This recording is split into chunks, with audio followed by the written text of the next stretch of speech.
What is up, everybody? Sean Ostino here, and this is the PUBG Mobile Mobcrush League powered by MGL. Thank you guys so much for joining me. I am your host and caster, and I'm joined by my awesome, lovely Irishman caster, very well known Imperium. How you doing, good sir? I'm doing pretty damn good, Sean. We've got an exciting tournament ahead of us, an exciting action-packed set of games with a fantastic prize pool of $500 online, Sean. Yeah, we sure do. This is going to be an exciting night. Let me give you guys an overview of the night and how everything's going to play out. We have, of course, PUBG Mobile that we're playing today here on the Mob Crush League, and we're going to be doing one heat, 3 rounds, $500 prize pool, and $300 goes to first place, $150 to second place, and $50 to that bronze medal third place. Am I right? You are indeed right. Of course, that chunky $300 prize pool for first place is exactly what all of our participants are going to be fighting for. It's going to be tough. I'm sure it's going to get really sweaty, but with 3 games, there are chances for people to redeem themselves, to put in good performances. And of course, only time will tell. Every single map, as you know, Sean, is going to be on the Arango match. It is going to be third person perspective. So that does allow for a certain level of freedom when you're in these 1v1 situations where you can see a little bit more around you, duck around the building, check around cover. That's going to allow yourself to kind of really scope out where the enemy players are. Absolutely. There's always seems to be some kind of a few advantages and disadvantages when it comes to playing on the Erangel map, especially when you're doing a third-person perspective. But when you're doing first-person perspective, like in regular PUBG, you're able to see better when you're looking down your scope, your iron sights. But Yeah, when exactly. yeah, and you're able to like scope people out a little bit better. When it comes to third-person perspective, where you're forced to aim down your sights and shoot people that way, that you could still peek around corners and peer around to be able to get people when they're in different positions. So positioning is very key, and also being very aware of your surroundings is very key as well. Yeah, of course. Strategy is going to be super important. Knowing where you are within the map, whether it comes to the safe zone, where you want to be, and of course, picking up that spicy loot along the way is all going to be important. Also, the fact, Sean Ostino, is that we're not looking at squads. So these are all against each other. It's every man for himself, or every person for himself. In terms of you know yourself. Normally in a squad, you get knocked down. One member can revive you from that point of view. The second you go down, that's it. You are out of that game. That is your finishing position. So that does definitely create a certain level of risk when it comes to going in on the enemy. It creates a higher level of strategy when it comes to your position on the Erangel map. And of course, playing to the safe zone is, in my opinion, a more overall safer, advantageous play to make in these situations. Yeah, I absolutely agree with you. And I don't know if we already mentioned this too, but of course, we're doing one heat, 3 rounds. Each round, you Yep. can win certain points, and there are a lot of points up for grabs. If you were that first place, you get that chicken dinner. 110 points. That's a doozy right there. Goes to the first place winner for each round. 99 for second, third place gets 90, fourth place gets 81, and so on down the line. And if you place in 30th or better, then you're able to get 1 point all the way up to those points that we just discussed. So beyond 30th place, 31st and below, you're not able to get any points, but the amount of kills that you get ends up giving you 3 points per kill, which is very important. And it may seem not so important when it's like, oh, you get 110 points for getting first place and so on and so forth. But at the same time, if you're getting a lot of kills every time, that can close the gap between the people who are in the top 10 or top 20.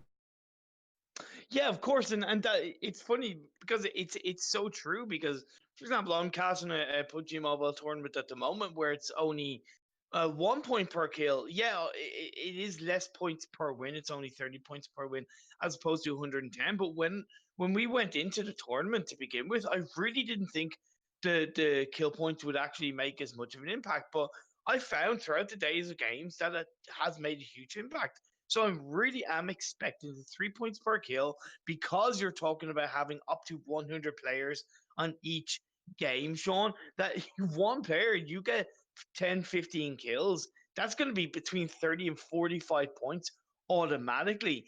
That is a good chunk to add onto your total, presuming you finish within the top 30, 20, or even 10.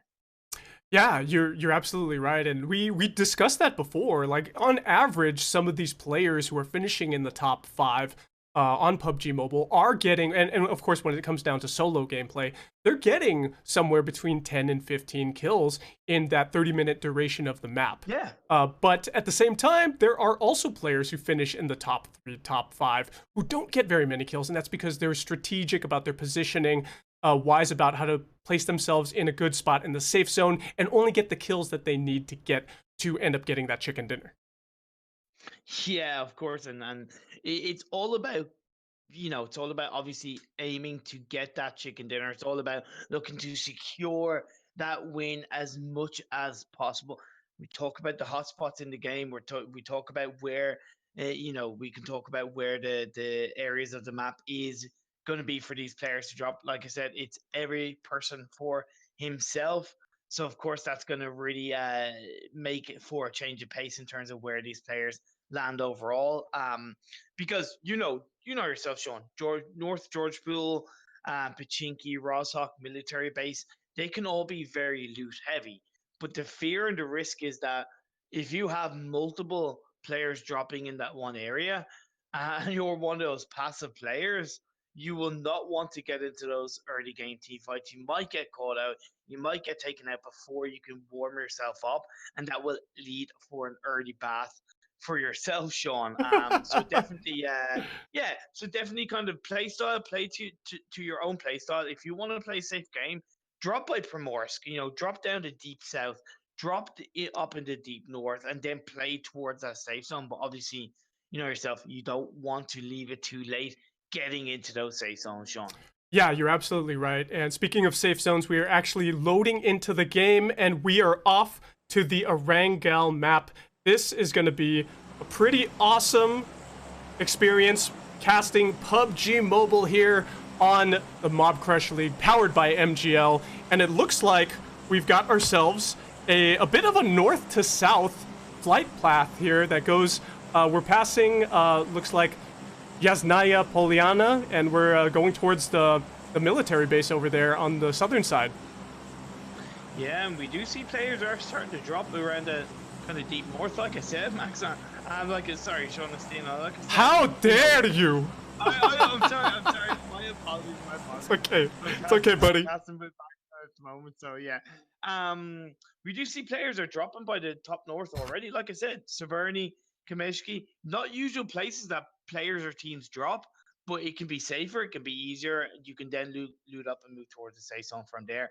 Like I said, moving down, then players are starting to drop in towards the mid place, heading towards Pachinki, and then as we get down towards the military base where the plane trajectory is heading, these players are going to be dropping in military base to get that spicy loot. Yeah, this is actually really interesting, the flight path that we see here, which allows a lot of these players to, as you can see, it's pretty much a V shape along the entire flight path, and everybody's splitting up. No one wants to get exactly in the middle of the map, but at the same time, we do have players that, they want to stay close, but they don't want too many skirmishes with each other. So let's see who we got. If you see anybody, Imperium, who you think might be interesting along the map, please go ahead and give it a call out. Yeah, I'd like to go into around the Pachinki area, so you have players like 99 Scummy, 66 on the Reaper, you see 26 Akari Sultan, and particularly Scummy and player 11. They are very close by. Be right back. Buzzkill Bros, Rowan are very close together. We do see that Scummy's gone in. However, we do see a little bit of action going on around the area of the map. It's to be expected, Sean Ostino, but yeah, I definitely think Pachinki, hotspot for these 4 players.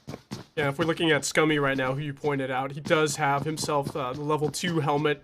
Got himself that backpack as well. He's going to be able to carry a bunch more loot. He's got himself an assault rifle already, and he does have a level 1 armor as well, with some bandages, right? So he's got a decent loadout for it. It looks like it sounds like somebody might be onto him in the nearby buildings. There is somebody upstairs. We do see that Rowan is upstairs. Scuzzy oh, the frag grenade! Let's see if he falls for it. He does not. But Scoomy is down to very low health. He's using that first aid kit.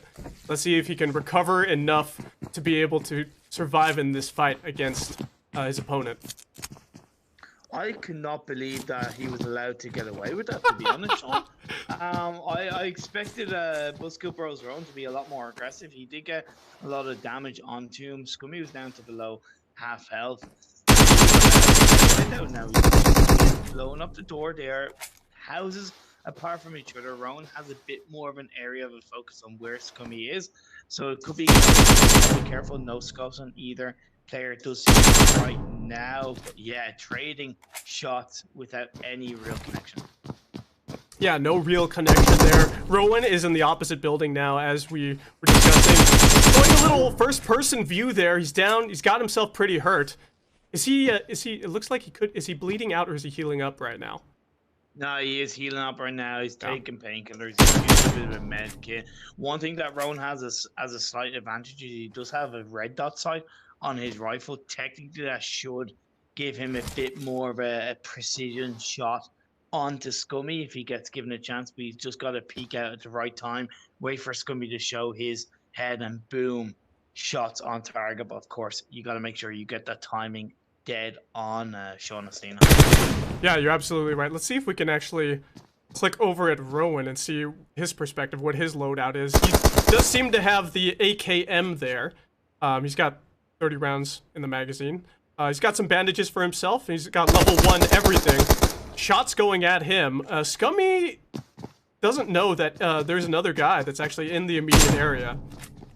So we'll see what happens with that. But Rowan's continuing to heal up here, thanks to his bandages and potentially painkillers that he took.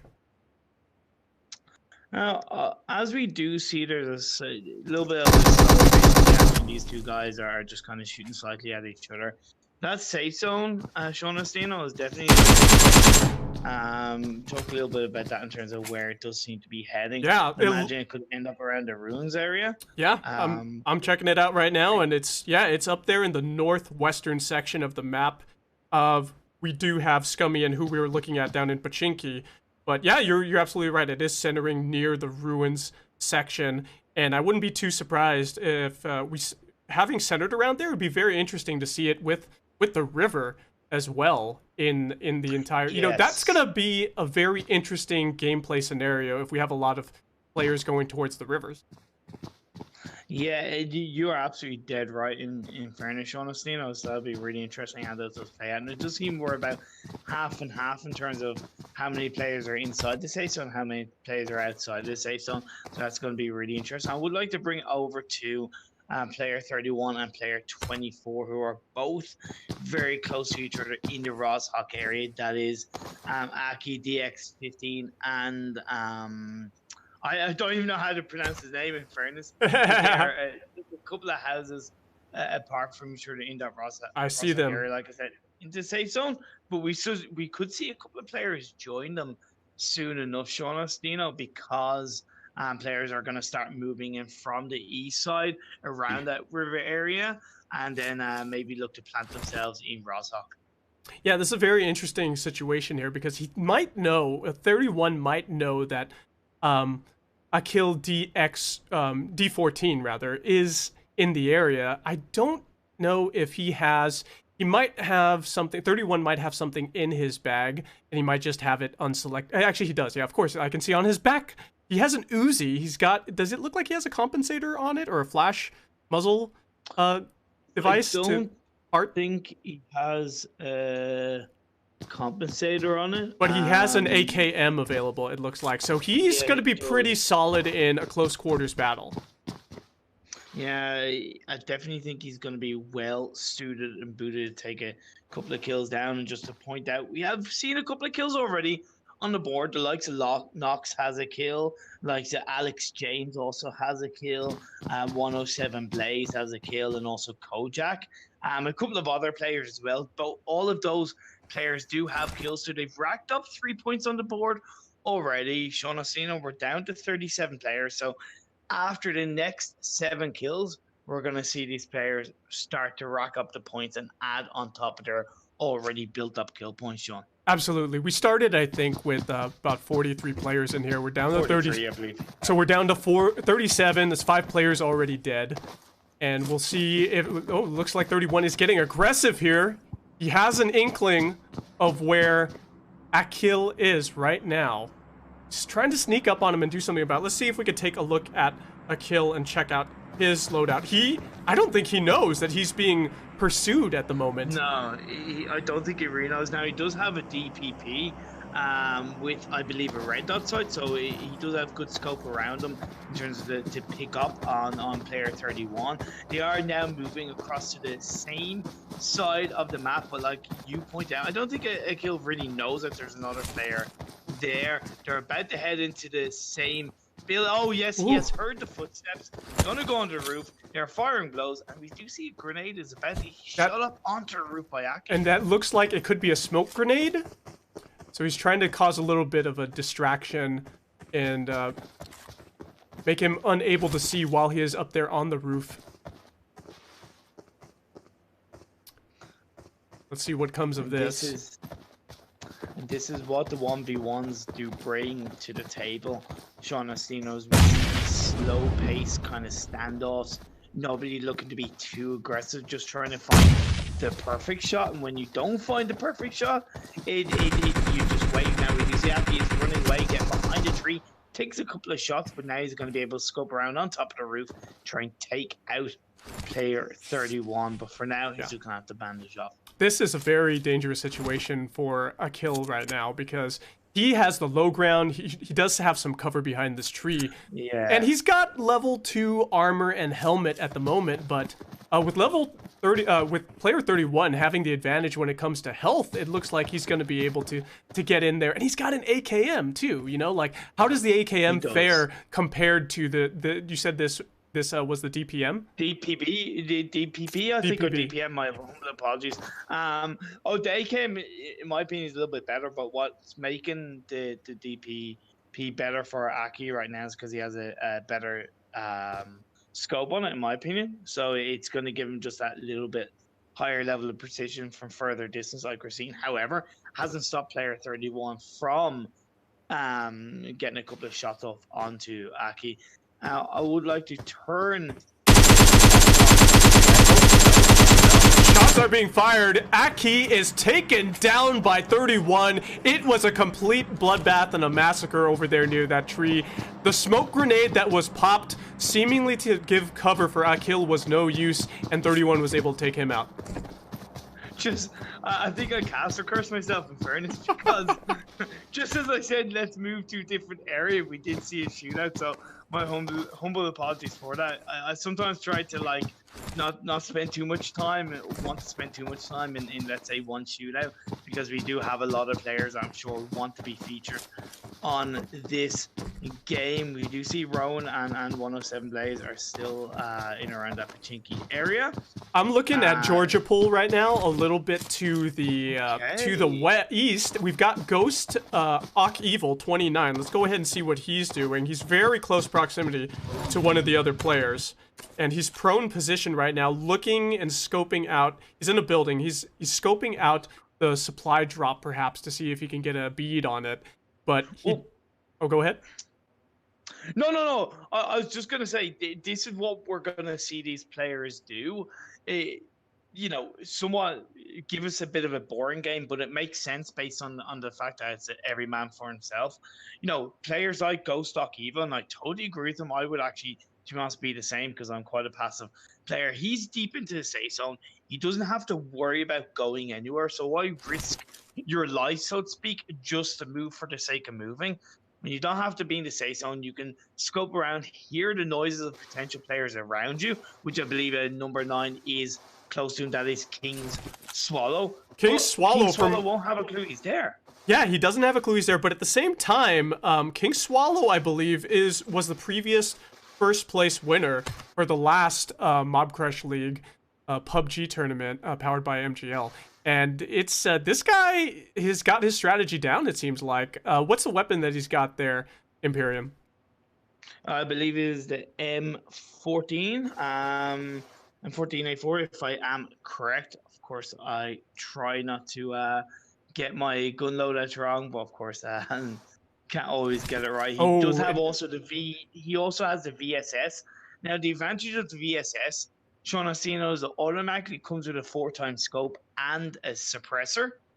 So in this every man for himself situation, if you can get off shots without actually giving up your own position from a gun noise point of view, that can give you an automatic advantage. So that's a great gun pickup from King Swallow.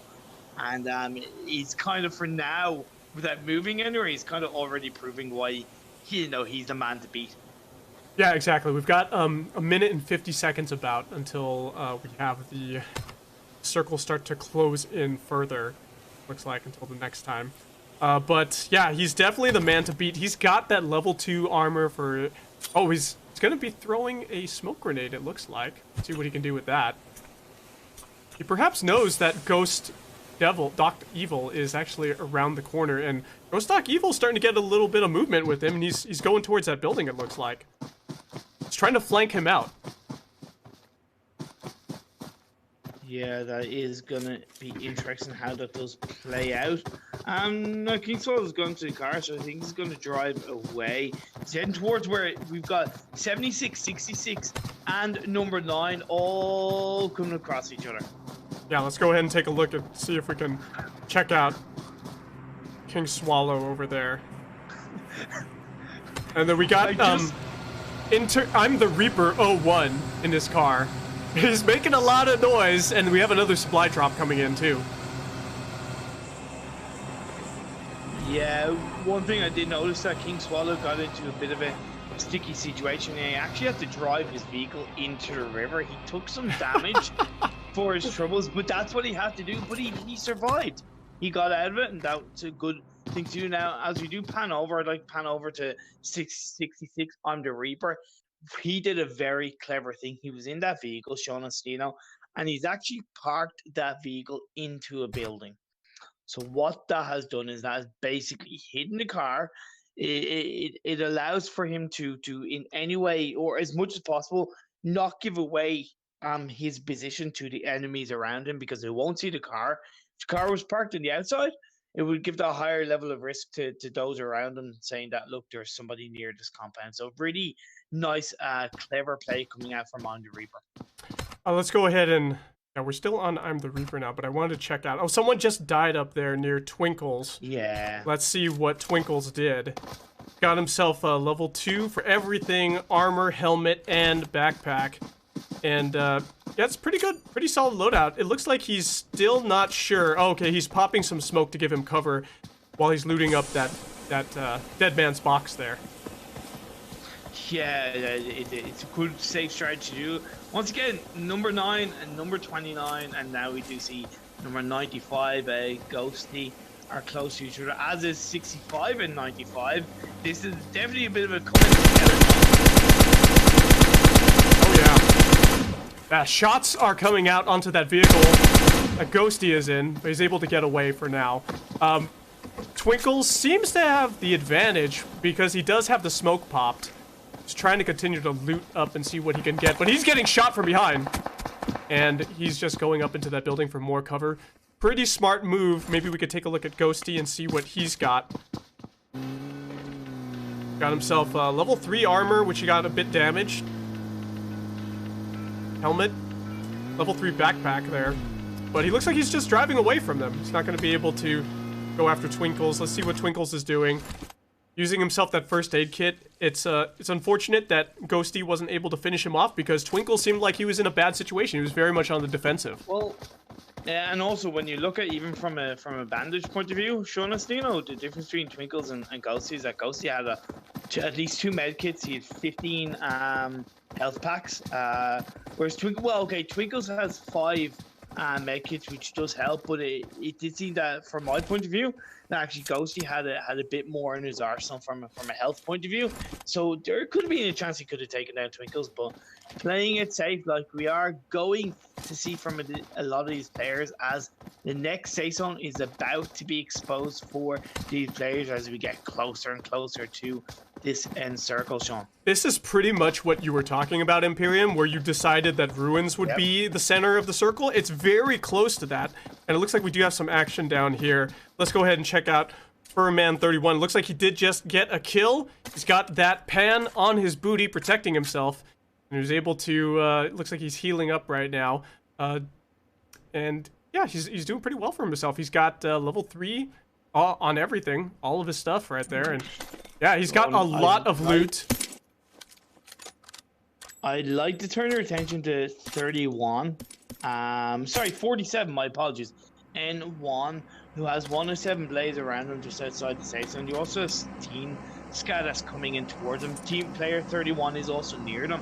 I definitely think we could have a potential blowout between these players. Elaine, N1. I'm not going to say he's in a sticky situation, but I definitely feel like he's a little bit unsure about what he wants to do based on how he's looking around him.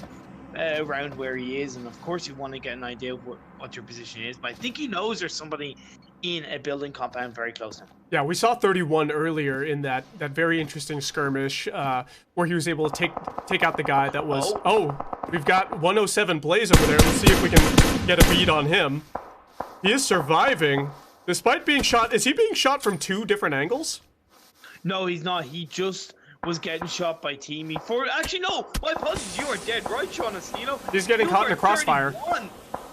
Is going for 107 Blaze, but he's able to hit out that smoke in the very last second. It's popped off. He's able to use a med kit to heal up, and that is fantastic play coming out from 107 Blaze. Full med kit, but he's still not out of the safe. He's still not in a safe position for now, because he's still got to heal up. He's still got to reinsert himself, and he knows that there's potentially one more player looking to go out. Oh, this is a very interesting strategy he's got. He's doing the sneaky snake move, which is of course not the worst thing to do, but at the same time, it indicates when you throw your smoke out, and it looks like he just got picked off there. It indicates when you throw your smoke out where you're going to potentially go, and that's the key for the enemy, to look around the smoke where you could be exiting from and take you out. I've got to give credit to number 31 there. He kept his eyes on 107 Blaze all of that time. He didn't divert where he was. He didn't ignore him. He knew he was around that area. And even though 107 Blaze... Oh, actually, no. 107 M1 and 31 going at each other, Sean. He's got an Uzi available. Oh, and he just lights him up. What an ambush. Turns sour, and 31 lives through it. Sean, that's the power of an Uzi. We were just talking about that. Uzi is one of the strongest close combat guns right now, because one spray, one clip, you can take somebody out just like that, and we saw it right in front of our eyes. Sean Astino, number 31, has 4 kills, advancing forward. We're down to 19 players. This is looking very good for him. It's looking very spicy for number 31 right now. This guy, I must say, for the gameplay that we've seen here today so far in the Mobcrush League, this guy is, I dare say, a godly player, because he has been put in so many situations where he's had the lower hand, the bad hand dealt to him, and he's still able to, with his experience, I'm sure, of all the hours he's put into PUBG, just pull out the W in those fights.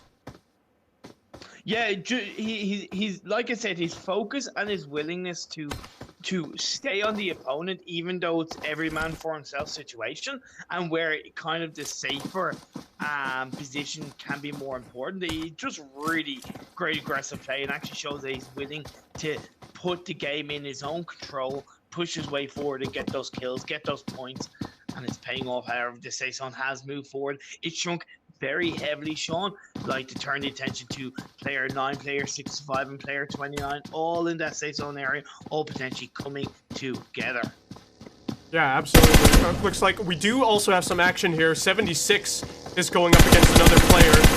Shots are fired.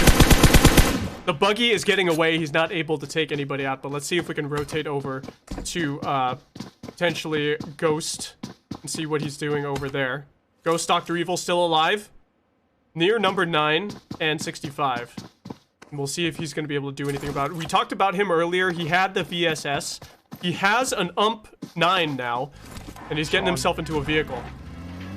Sean, yes. I just want to point out something. If you go on to number 9, King Swallow, if you're looking for a way of hiding against the enemy, this is your man. This is the underneath guy. the bridge, in the water. That is hilarious. Boom. That's it. Oh, man. And the circle is closing in so well. That's really smart that he's able to do that.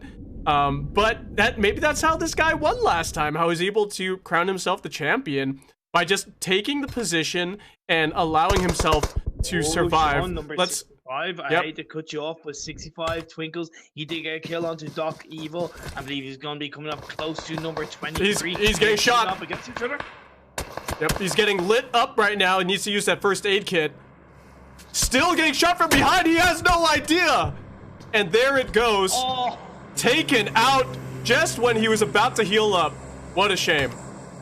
Feels bad, man. Feels bad, man, indeed. We're down to 13 players. This is where things are really going to start getting spicy for the remaining few alive. The remaining few that are being clever, that are being aggressive. It's going to be a mix. See how this safe zone ends. I like the fact that the river is still being a part of this safe zone.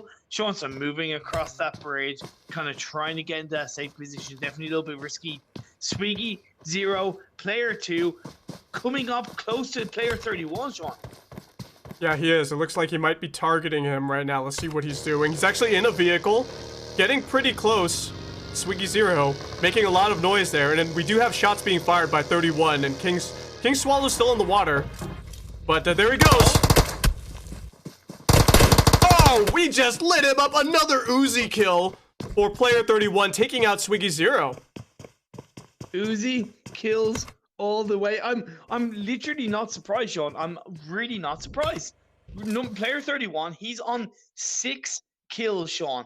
That is over 18. That's 18 points just alone, and he's in the top 10. That is going to be points racked up all over the place, and he definitely is in a bone of contention of even winning this round with his plays, with his aggressiveness. But number 52 is on that bridge. He has player 9 underneath him. That's in the water. King Swallow. Like, I've got to know, what is King Swallow going to do when that next safe zone comes in? How is he going to actually get to a point where he's potentially going to be able to survive any kind of action? That is going to be really interesting. Well, you know what? This would be really interesting if they found each other, because they're just so close in proximity, and I feel like 52 kind of had an inkling that King Swallow was down there, but he's not able to find him, and King Swallow, he's just on the other side, on the other pillar. So if he finds him, they're going to have a punch fest there in the water. Punch fest in the water. Now, one thing to note about the water, Sean, is that you are not protected by shots even when you're underneath the water. So when you are in the water, if you get shot, even if you're swimming underneath the water, you're still going to get affected. That's one thing that these players will know, and one thing if you don't know as a viewer, that is exactly what can happen. So you do take a risk being in the water. Oh, there you can't shoot anybody, you can still take shots. King Swallow is coming out, and it looks like he might be... Oh, do they see each other? It's so... They're so close. I think he does. Okay, now... Still, I don't know what each of these players are going to do, Sean. Whether they just wait and they're in the water together. This is definitely a really interesting end to this game, just in terms of strategy, positioning, using the river to your advantage, but potentially getting yourself caught up. It's definitely, I'm going to be interested to see how this does play out. Did we just say at the beginning of this match that my prediction was the river was going to come into play, and it did? Yeah. We have two people using camouflage in the river. Shots are fired, and it looks like Kojak and HH24 are trying to get at each other. Grenades coming out, fragmentation grenades. Kojak maybe potentially getting into a bit of trouble. Kojak driving away. Kojak played the safe route right there, Sean, and he just got back into that car and he drove away. On a side note, HH24 is on 3 kills, Kojak is on 2, so not much setting them apart from a kill point of view. So really clever play coming out from Kojak. However, he's still got to be a little bit careful. Yeah, he sure does. We've got Ferdinand 30 in the house. He's got himself 1 kill. He's armed with a shotgun right now. He's got a lot of armor, level 3s all around for everything. And he's got himself a sniper rifle too, so let's see if he can do something about that. My bad, I thought it was a shotgun, but he has a sniper rifle. It is a sniper. Yep. He's been in that hut for the whole area. He knows that there's a player around that building, which is of course HH124. However, by shooting up, he's gonna be compromising his position. I believe 31 is close to where he is, as we will see these. Oh! 31 comes in with another Uzi kill at the door. Nothing that Fernand can do about that. If it's not broken, don't fix it, Sean. The strategy coming out for 31 is go in, spray, come out alive. That's exactly what he's done 3 times now at least. It's worked for now. It's going to keep working. He's got 7 kills. How many rounds does he let off? Does he empty the whole clip into somebody? Yeah. It's 1 clip. That's how fast it shoots. Wow. And that's all you need to do. See, that's the thing. Like, from the enemy's point of view, it's like full health, no health, dead. That's it. That's it. It's you can't really react to it because the enemy is so close to you. The Uzi spray is quick and fast. You can't respond. Fact. It sure is. Let's see if we can get 76 in here to see what's going on with HH24. He's still alive. Now it's 52 that's seeing a little bit of action. Let's see. Oh, we've got the shots. Ghosty in a lot of trouble, and Ghosty gets lit up from the rooftops, and HH2 gets that kill onto him. Now, King Swallow has died to say something, but he's gotten into the top 4. We are down to 3 players. Player 31, L Troll, and HH24. 7, 4, and 4 each. But I'm gonna give it up to any of these players for now. 31 is the player to beat. However, he's being quick and fast from a close range distance. Let's see what his shots are like from further away, because he could be coming up close against HH24 sooner rather than later. However, none of these players are in the safe zone. That is an important point to make, Sean. Yeah, absolutely. We do see that HH24 has gotten a vehicle. He is making a lot of noise, and 31 still alive on the other side of the circle, not too far away from him. He does hear the vehicle, it looks like, so let's see if we can go ahead and select this guy. He's out and about. He's getting in the vehicle himself. That's actually a good play to make. It's a bit risky. Yeah, as he's going to be taking shots. Yeah, he's getting lit up. Smoke is down to cover HH24 and give him a little bit of a distraction. But 31's getting lit up from behind. It's a crossfire, and he gets taken down by, yeah, it's too bad. He had 7 kills there himself. Yeah, but if you're going to move in the car this late into the game, you got to be confident of where all of the enemy players are around you. He didn't do that. He was so focused on responding to what HH124 that he got a little bit of tunnel vision to where that final remaining player was, which is Eltrell, and he paid the price. So great play by Eltrell to secure that kill. Commiserations to player 31. He got 7 total for himself, so definitely not the most disappointing result. But I definitely feel like he could have done a bit better. Yeah, I believe it's El Troll. Like, he's the troll in Spanish. El Troll, 856-856. He is sliding and slippering around in the bushes right there like a víbora, like a snake. This guy knows what's up. You speak Spanish, don't you? Hablo español perfectamente. And that's how I was able to spot out that El Troll action there. But HH24, HH24, Uh, this is a very sneaky battle we got. Molotovs are coming out. HH24 is taking a bit of a defensive stance, and he's covering himself with that smoke, but El Troll knows where he is. The question is, will he be able to see him when he's up and about?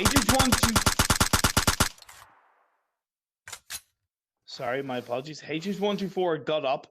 He'd moved around. Yeah. El Troll had a bit of an idea, but he missed his mark. It seems like HH124 doesn't really care about being seen, to be honest. That's a little bit interesting in terms of difference of strategy. He's very aggressive right now. He's standing up. He has 4 kills to the 5 that El Troll has.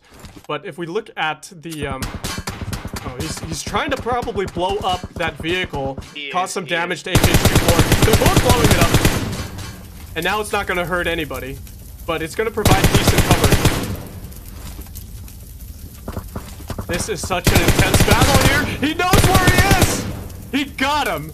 And HH24 finishes, gets himself that chicken dinner. Wow. What an amazing feat.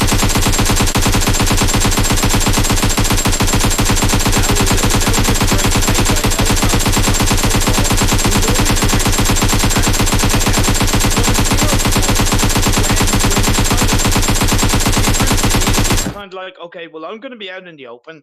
Yes, I'm putting myself under risk, but by standing up, having the cover of the car, it essentially meant that he was able to kind of use the full scope around him, and he didn't have to kind of aim in between the rows of grass that El Troll had to, and he had clear precision. He spotted El Troll, got the kill, great play, and he finishes up with 5 kills. Followed by El Troll in second place with also 5 kills. And player 31 with 7 kills. That's a pretty chunky amount coming out from himself. That was some pretty awesome action. Of course, we're able to predict where that everything was going to be centered around the ruins and the river pretty much. And it all played out the way we talked about, which was really cool.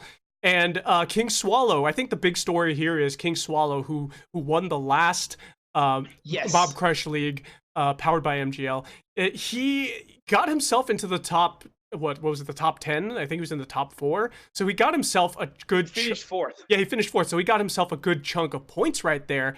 And maybe that's what his strategy is right now. So HH24, that's the guy who's going to be challenging King Swallow right now. He's the guy to look out for. And El Troll. These guys, really good with their kills. Player 31 as well. Very amazing action. While we are having our admins tally up the scores, we're going to be taking a quick few-minute break, guys, and we will go ahead and come back, and we'll let you know what the final scores are in the standings. So we'll see you guys soon here playing some PUBG Mobile Mobcrush League, powered by MGL. See you guys soon.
What's up, everybody? Welcome back to the PUBG Mobile Mobcrush League powered by MGL. I am your host and caster, Sean Ostino, and I'm joined by my awesome good man, Imperium, who's of course an excellent PUBG Mobile player and caster over there, living the caster life in Kiev, Ukraine right now, in a beautiful hotel, which I have also stayed at.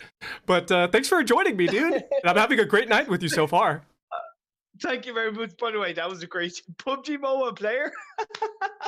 I'm so bad at PUBG Mobile. I just happen to know how to talk about the game. I'm doing absolutely great. Sean, we had a fantastic first game.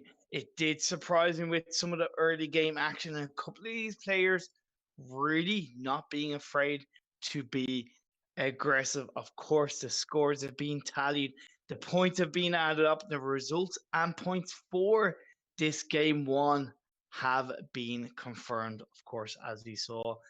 Ending up in first place was HH24 with a grand total of 125 points, followed by El Troll in second place. Are we? on Oh, are we at the scores right 114 now? I'm points. sorry. Let's go Oh ahead my, and. no, it's Oh, you were okay. just doing it yourself. Well, yeah, I kind of realized you want to go from 20th to 10th and 10th to first, so my humble apologies. I just got, Oh I'm no, not that's gonna okay. lie, I just kind of got a little bit excited You're because, you're super excited, man. You're amazing. yeah, I know. I'm no, because it really did surprise me with some of the action and some of the aggressiveness that we saw. And in third place was player 31, as he was known as in that game, because God forbid I cannot in any way pronounce his name. With those I Chinese characters. Yeah, I have no idea who that guy is, but he's really good. Lighting Yeah, people up with the Uzi over and over again. We got him doing at least 3 of those Uzi kills. I think it's One, at least three. Yeah. yeah, at least 3. Other than that, he had some really long range kills out there as well with his I think he had an assault rifle, but that guy was doing wonders out there, juggling between his weapons and his loadout. And he was even put in some dangerous situations too, where seemed like he had the lower the bottom of the barrel kind of situation, but he was able to pull out the W when it came to those 1v1 fights. But when he wasn't focused on another player, solely him and that player, when he got caught in a crossfire, that's where everything just went to hell. And player 31 ended up getting taken out. King Swallow, also, we talked about him Yes. just providing himself with a lot of positioning.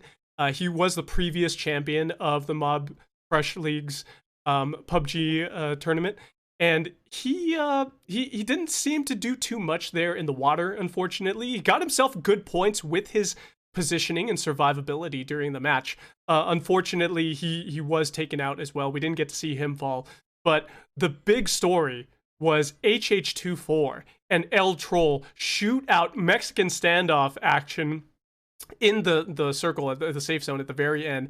Such close quarters combat, really good, interesting action with the blowing up of the truck, the Jeep rather, using the smoke grenades, but ultimately it was all down to HH2, and he ended up getting himself that amazing snipe, very aggressive too, by the way. Yeah, it was very aggressive. It just came down to his positioning as a player. We talk about these players that creep and kind of look to kind of play around. And he was just not afraid to be super aggressive. In fairness, We do see the um, standings updated, my good friend yeah. My Imperium. my So apologies. I'm gonna Yes, go I ahead. did make a mistake. No, I think you were no, you didn't make a mistake. Let's look at we're looking at the top 10 right now. So we do see that HH24 has 125 points. So he's gotten the most so far, which is very amazing. We just talked about him. El Troll follows him shortly with 114 points. 111 for player 31, I believe. I recognize those characters. King Swallow got himself 4th place finish. He got 84 points. And that just shows you getting little or no kills can really solidify your positioning as well, if you just place really well in Yeah. these rounds. Ghosty, who we saw quite a bit, got 82 points. Demon, 65. Uh, 60 for Fernando. And 1. Tracker got 93 got 46 points. I'm the Reaper 01. We saw a little bit of him. 41 points. Swiggy 0, 37. We're going to go ahead and switch it over to top 20 now. So 11 through 20. And I see here we've got TB Yadiel, 36 points. Twinkles, 29.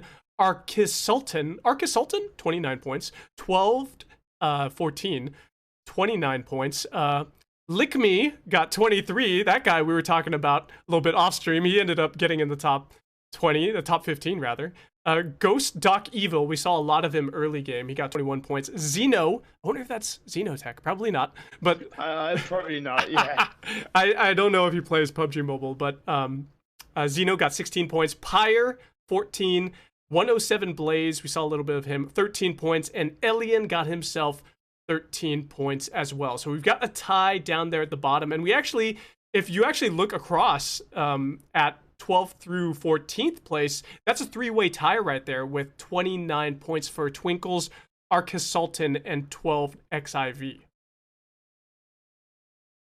Yeah, just overall great performances all around in this first game. Of course, the players that lie in 10th, 12th, 14th with the lower amount of points, by all means, it is by no means over for you guys. There's still 2 more games.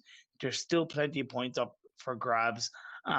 You're gonna have another change in terms of the ending safe zone that might be more suitable to your favorite spot, to your playstyle, to your certain level of strategy. Maybe they didn't pick up the right gun they wanted earlier on. Maybe they didn't get the right loadout enough of a loot when it came to health, armor, and helmet. So of course, I'm sure the players that we see in the kind of lower end of the scores, far more to come from those players. Yeah, you're absolutely right. It's still anybody's game. We've got 2 rounds left. That's where, you know, maybe when you get into the finals, round number 3, that's where it's going to be easier to project who will win. But again, it's anybody's game because there's so many points up for grabs, and these matches are almost unpredictable, right? Like you can have, sure, of course, you have experienced players who know about positioning and the weapons they like to use. But you know you're going to have a great disparity between those players and the players that don't necessarily play as often, are not full-time streamers or professional PUBG Mobile players.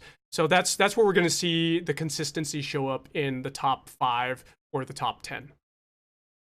Yeah, exactly. And like, and I know I mentioned it in the first game, but if you're looking for a player to learn from in terms of how to get as high up in the standings of a game as possible, look at King Swallow. Like you mentioned, Sean, he won the first PUBG Mobile Mobcrush League in this first game of this tournament. He got in the river, he got into that safe zone, he didn't move an inch until he essentially had to. He did get a couple of kills, but it's those place standings that, of course, you know, it's not going to put him high up in terms of it's not going to put him completely in the top of the table. But right now, he's lying 4th. Potentially has the easily has a chance to get into the top 3, and that's going to gain him that spicy chunk of the prize bill. Yeah, absolutely. That $300 could be potentially all his. So we'll see if that pans out, and we'll see if maybe this time we can have King Swallow get himself some kills and some more action other than hanging out in the river. But still, smart guy, strategically smart, positioning wise. And it looks like we are ready to start. Where before we get in, let's go ahead and go over the matches really quickly once again in the map for today. We are only playing on Erangel. And that's the only map we were playing in all 3 rounds today. 1 heat, 3 rounds. We have already finished up round number 1. We're moving on to round number 2. And this is the mid game right here, Imperium. This is where things could change, things could stay the same, and we'll definitely see who's going to come out in the top 3 for once we go into round number 3. But anyway, it's anybody's game. We are ready to essentially ready to start the match. So let's go ahead and get things started. We're loading in, but where do you predict potentially what would be an ideal flight path for some of these players, judging by the playstyles that you've seen so far, Imperium? Well, in fairness, that flight path that we saw in the first game was actually pretty ideal, to be honest, Sean. Yeah, okay, it didn't favor people that might like land in North George Pool, but when you're talking about these kind of safe positions in the areas of the map that aren't usually on Severny, Primorsk, in the kind of deep east of the map, you were able to access that. I am surprised we didn't see as many people land in the military base. To be honest, I actually don't think anybody, if not from based on what we saw, I don't quite remember anybody landing in military base, but we didn't see that many of them. So, And is what makes what we saw in the military first base game. so important is that there's better loot there, high tier loot. Yeah, exactly. Yeah, that makes a lot of sense, you know. So we'll definitely see what happens in this coming round. We are into the game, so let's go ahead. Everybody's loaded in, loaded up on the plane. Let's go ahead and start looking at our drop zone, my good buddy.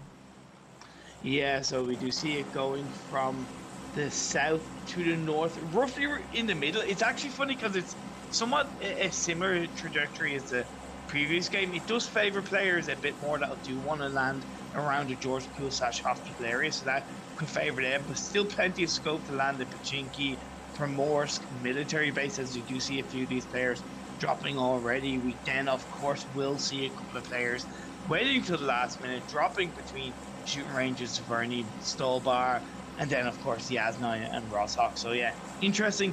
We will find out more as the first safe zone does get exposed and we get a better idea of where these players are. But for now, we do see that two players are looking to drop around military base. That's player 36 and player 97, Sean. Yeah, let's go ahead and take a look at player 36. It's Fernando who we saw, and from my guess, actually, from my memory, I recall Fernando as being in the top 20. So we'll see if he can get himself some solid kills and do anything early game. But the remainder of the players have dropped. Everybody is out of the plane and spreading out along the flight path. We actually do have some action going on over here, and right in the middle of Pachinki. Yeah, player 14, player 11. It's all starting to kick off between Twinkle, Strawberry Sam, and BRB Rowan. Yeah, let's look at Ilian, actually. He seems to be shooting quite a bit. We'll see if he has an Uzi. We were talking about that OP Uzi earlier, and he's coming up on Twinkles. He gets cut down. Got a few shots off onto Twinkles, though, but Twinkles had the upper hand in that fight. That was an Uzi against Uzi fight, Sean Ostino, and we saw Twinkles came out on top. Twinkles with those twinkle toes movements and those twinkle toes shots, taking out already Elaine N1, unfortunately. Agreed. Yeah, over here in Pachinki, looks like there could be some more action. 14, who we see over there in the immediate vicinity. Twinkles down pretty low on his health, and Rowan is hanging out there on that balcony. I wonder if he knows that Twinkles is in the area. He must have heard the gunshots since he was so close by. And this is what I like about a lot of the players, and it's pretty much like an essential thing if you're a PUBG Mobile player, is you've got to be able to just jump out of windows and jump into windows, because if you just use the doors, it's really going to slow down your egress and entrance out of these buildings. It allows you to clear loot a lot faster and pick up better tier loot. It does. Now we do see, I think there's with the safe zone and being initiated, it's very central to the map. So the majority of the players are in the safe zone. So that will mean that we will see these players not move a lot around the map unless they really need to loot up and get exactly what they want to.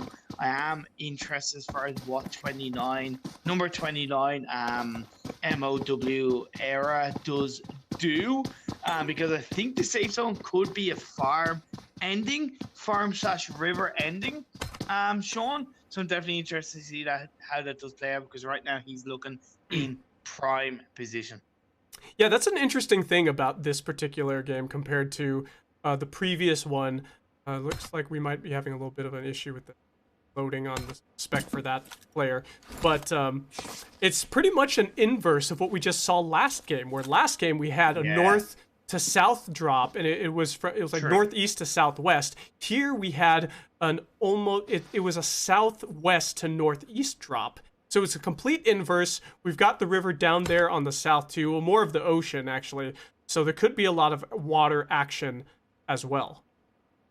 There could be, and I'd like to pan the camera over to the mansion area between player 2 and player 4. Smoke grenade being thrown out by Not Prime, trying to look out for player 4, not Nick. He has a red dot inside with the scar, I do believe, and as well as even TB, the L player 3 is also kind of close by. But either way, it's all between player 2 and player 4. Yeah, I'm looking at player 4 right now. He's got the UMP 9, but he's taking a lot of damage. He is getting lit up even though he's in the smoke. Going prone, bandaging himself up. Get himself a bit of recovery there.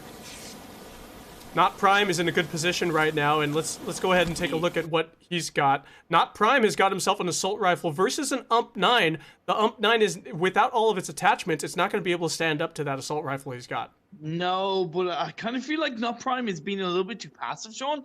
I know it's 1v1v1, so they only have one shot, one life to a certain extent, but in the moment, like we saw from player 31, Sean Astino, don't be afraid to be aggressive. Don't be afraid to go in on the enemy and take control of that play. Because right now, all Not Prime is doing is he's wasted bullets and he's allowed Nick to regenerate in health. Although it doesn't seem like Nick has that much to offer when it comes to bandages. No, he doesn't. Let's go ahead and see. I wonder if he thinks that he's actually gone off, but Nick is actually, he's doing the really smart thing right now. Just waiting there. He's waiting. He's trying to see if we can have Not Prime show himself. And he's actually not in the prone position. He's crouched. So he's trying to see if he can get a bead on him. I don't know the kind of attachments. I didn't see the attachments that he had for the UMP 9.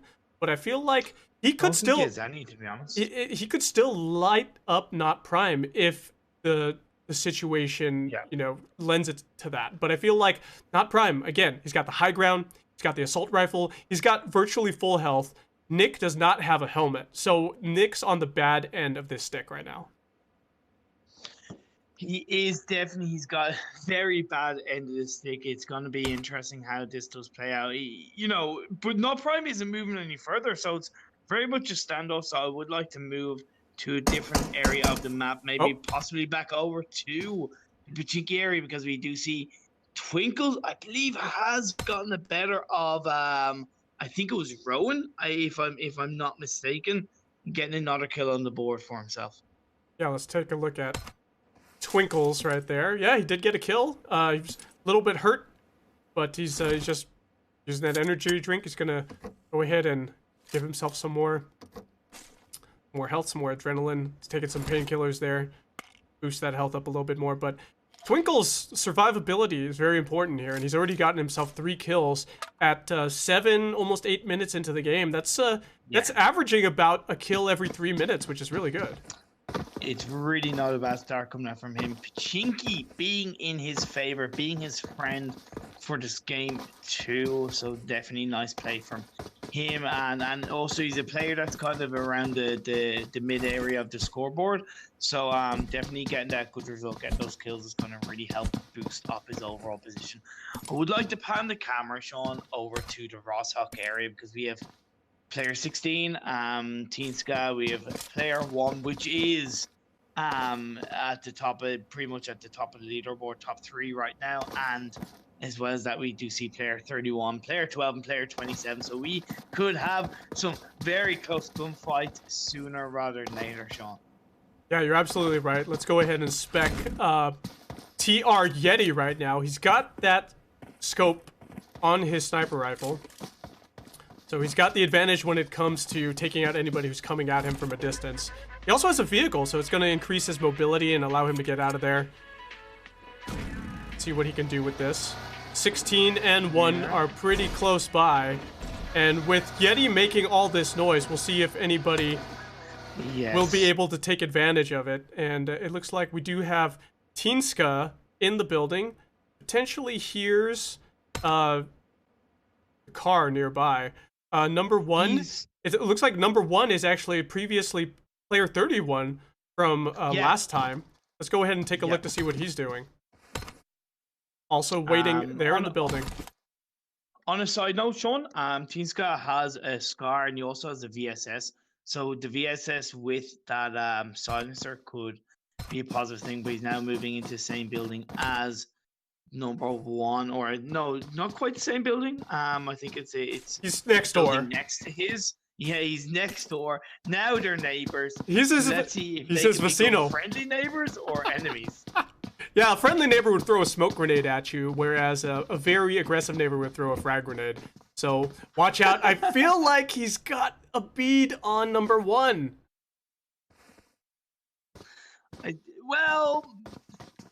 I think he has an idea that he's there. Like, they've got to hear each other's footsteps. They do. Yeah, they do now. Okay, now number 1 has... No, he's moving between the top floor and the roof. I don't think he's really sure what to do, but I definitely think Tinska has a better idea. He's pulling out the VSS. Yeah. Automatically has a 4-time scope. Has the suppressor. Sees him. He's pulled out the shots. Yep, we've got frag grenades coming out as well. Number 1 knows this is happening. He knows he's being shot at now. It's very clear that this is a very angry, noisy neighbor. There's no calling the cops on this guy. He's going to have to deal with it himself. It's a good thing that the Erangel map has firearms allowed by everybody to carry. You know what? You're dead right. In fairness, they are very lucky, but you've got to be able to have the guns. You've got to be able to have those weapons to be able to deal with the situation yourself, as you said, instead of attempting to call the cops. We are going to have player 47 go see, possibly join in with the fun because, yeah. Well, let me actually interrupt you for a bit there, Imperium. We have number 1 aggressing into the house. He threw a smoke grenade on the roof, causing a bit of a distraction and confusion with Tinska. They are going after each other. Number 1 saw him, and I don't know if Tinska did. Let's see what they can do with this. He's got the Uzi. He's got the Uzi. Number 1 has got the Uzi. That's his favorite gun. Oh, man, look, he knows. He knows. They took him out so fast. Oh, my goodness. What an annihilation, Imperium. Oh, my Lord. I just want to call him Uzi. Can we just name him Uzi? He's the Uzi, man. Can we just name that player Uzi? Just, you know, he's just called Uzi. It might be confusing when we talk about guns, but come on. He's gotten at least 4 kills between the 2 games just from that gun alone. Like, it's beautiful. Uzi or Luzi. If he doesn't use the Uzi, he's going down. This guy is the man. If he doesn't use the Uzi, he's gonna lose it. Exactly. Okay, I like that. Now, Sean, the say so has closed in once again. Dramatically, too. Getting dramatic. We are going to see it getting closer and closer. I would like to turn the attentions to player 31 and player 22. They are going down towards each other around that pier area, in around the cliff marks, in the safe zone. Let's see what happens. Yeah, it looks like we did have some fire exchange between Yeti and 22 over there. Swiggy Zero. Swiggy Zero is hurt. We do have a sniper rifle being held by Yeti. So we'll see if he can get a bead on Swiggy Zoro. Let's go ahead and take a look at Swiggy Zoro while Yeti is potentially pushing him. Swiggy Zoro letting out some fire from his assault rifle. More shots being fired. Yeah, he's in a really dangerous situation right there. Let's see if we can switch on to Yeti right now. Twinkles is actually the one who got that kill. This guy has 5 kills so far in round number 2. Yes, he has. That's a good start coming out from Twinkles right now. We're going to see player 36 join in the mix as well, potentially. He's in that vehicle, but right now it's between player 14 and player 22. I like the protection that Twinkles has on his armor. He's got tier 2 armor. He's got tier 2 helmet. He's got that tier 2 backpack, and he's also got an adrenaline. Swiggy Zoro is getting lit up right now by Twinkles. Twinkles with all the kills. It's a crossfire. Swiggy Zero taken down by, it looks like, number 36 there. Fernand. Fernand. Yeah. So two individual players going for the same person, and it was taken by Fernand 30. Now Fernand 30 did take some return fire from Twinkles, Sean Astino, but he has been able to survive that for now. So nice one to Fernand 34, kind of is stealing that kill from Twinkles. Yeah, very smart. And if you look at his loadout right now, he's got himself a level 2 armor. He has a level 3 helmet. He's got he's got the biggest backpack you can get, and he's got that sniper rifle. So he's going to be able to spot out Twinkles. He knows where Twinkles is. He's scoping him out over there on the high ground. But Twinkles has the advantage right now. They both have those small buildings, those sheds that they've got to work with for cover. But the question is, does Twinkles know where Fernando is? I don't think he does directly for now. However, Sean, I'd like to take your attention to player 15, El Tral, one of the top 3 players right now after game 1. He's in the vicinity of 4 or 3 other players, or 4 players in the same area, just meters apart from each other, Sean. Let's see if we can find out where they are. Oh yeah, I see them right there. But we did have some action going on, but we'll just go ahead and switch over to these guys now. El Troll. El Troll. Después abajo de la puente. That's the troll. That's the troll under the bridge for you guys right there. I just made that song. No way, are you serious? I just made that song up. Yeah. That is so cool. But El Troll sneaking around. It doesn't look like he's gotten very much damage onto him. He only has a level 1 helmet there, that motorcycle helmet, and he's got himself a level 3 body armor though, so he's pretty well stocked up, and he's got that AKM in tow. He hears the surrounding enemies. He's also got a mini 14 with his suppressor, Sean. Oh yeah. So that's gonna give him a high rate of fire, high damage without actually being heard. So that's a really nice gun to have in his arsenal, Sean. Let's check out K1. Michael got himself, looks like a shotgun in tow. And he has an M14 perhaps as well. Or I might be saying that assault rifle name wrong. I'm not as big of an expert as you are, but... Whoa. Okay, fair enough. But the motorcycle helmet and level 1 body armor. I think he's at a disadvantage when it comes to going up against his neighbors. Let's see if we can check out number 29, who's also in the vicinity. Arrow. Okay. Arrow has got himself a, looks like, that's not an AKM. Which assault rifle is that? Is that a marksman rifle? I believe it's a marksman. Oh, he is getting lit up by El Troll. Just to cut him down so easily. He hasn't got a marksman rifle anymore. He's got a dead body. That's what he has, in fairness. So yeah. It was so smart. Great play coming out. Yeah, exactly. Great play coming out from him. Very good awareness of his surroundings. He must have heard the footsteps nearby. I wonder if he thinks that there's anybody else there. If you look at the circle, the safe zone, it is closing in. They're on the eastern side of that. Fernando and Twinkles are dangerously close to each other. Let's go ahead and check these guys out. We've got Fernando, number 36, throwing a grenade. Did he throw that grenade? I don't know if he missed and it didn't make it outside the house, but he's got a Molotov now. Didn't his mom ever told him not to play with grenades inside the house? You know. That's a noisy neighbor if I ever heard one. And Twinkles actually got lit up there, and we have somebody in close proximity. Dr. Evil. Just in that vehicle. Yeah. Fernando. Twinkles is pushing him. Let's see if we get inside. Oh! Cut down in a crossfire by Dr. Evil. Really smart decision. Is that a smoke grenade? That would make the most sense right now for him to throw a smoke down. On a side note, just to let you know, he actually stole that kill from Fernan 30. Just Yeah. Oh yeah. that was all Fernan 30s, but from a distance, Doc Evo came in, got off the vehicle, shot from a distance, stole that kill from Fernan 30. Now he's gonna try to do the same. Only instead of taking it from Fernan 30, he wants to take Fernan 30. This is such a smart play by Dr. Evil, coming in and causing disruption to the combat. Well, he is getting lit up himself, though. He exposed his flank, and Fernando was able to get a few shots off on him, taking him down to half health. And now he is down to a sliver of health. This guy needs to get some cover. Oh! I can't believe it. And he did the smart move. Ghost Dr. Evil gets himself some cover, and he's using up that health kit so he can get himself back into the mix. But we've got some crazy action going on out here on the outside. 37 looks like Shad and number 10, who's nearby. That's actually we've got Pitcher and we've got 107 Blaze, who we saw in the previous round a lot.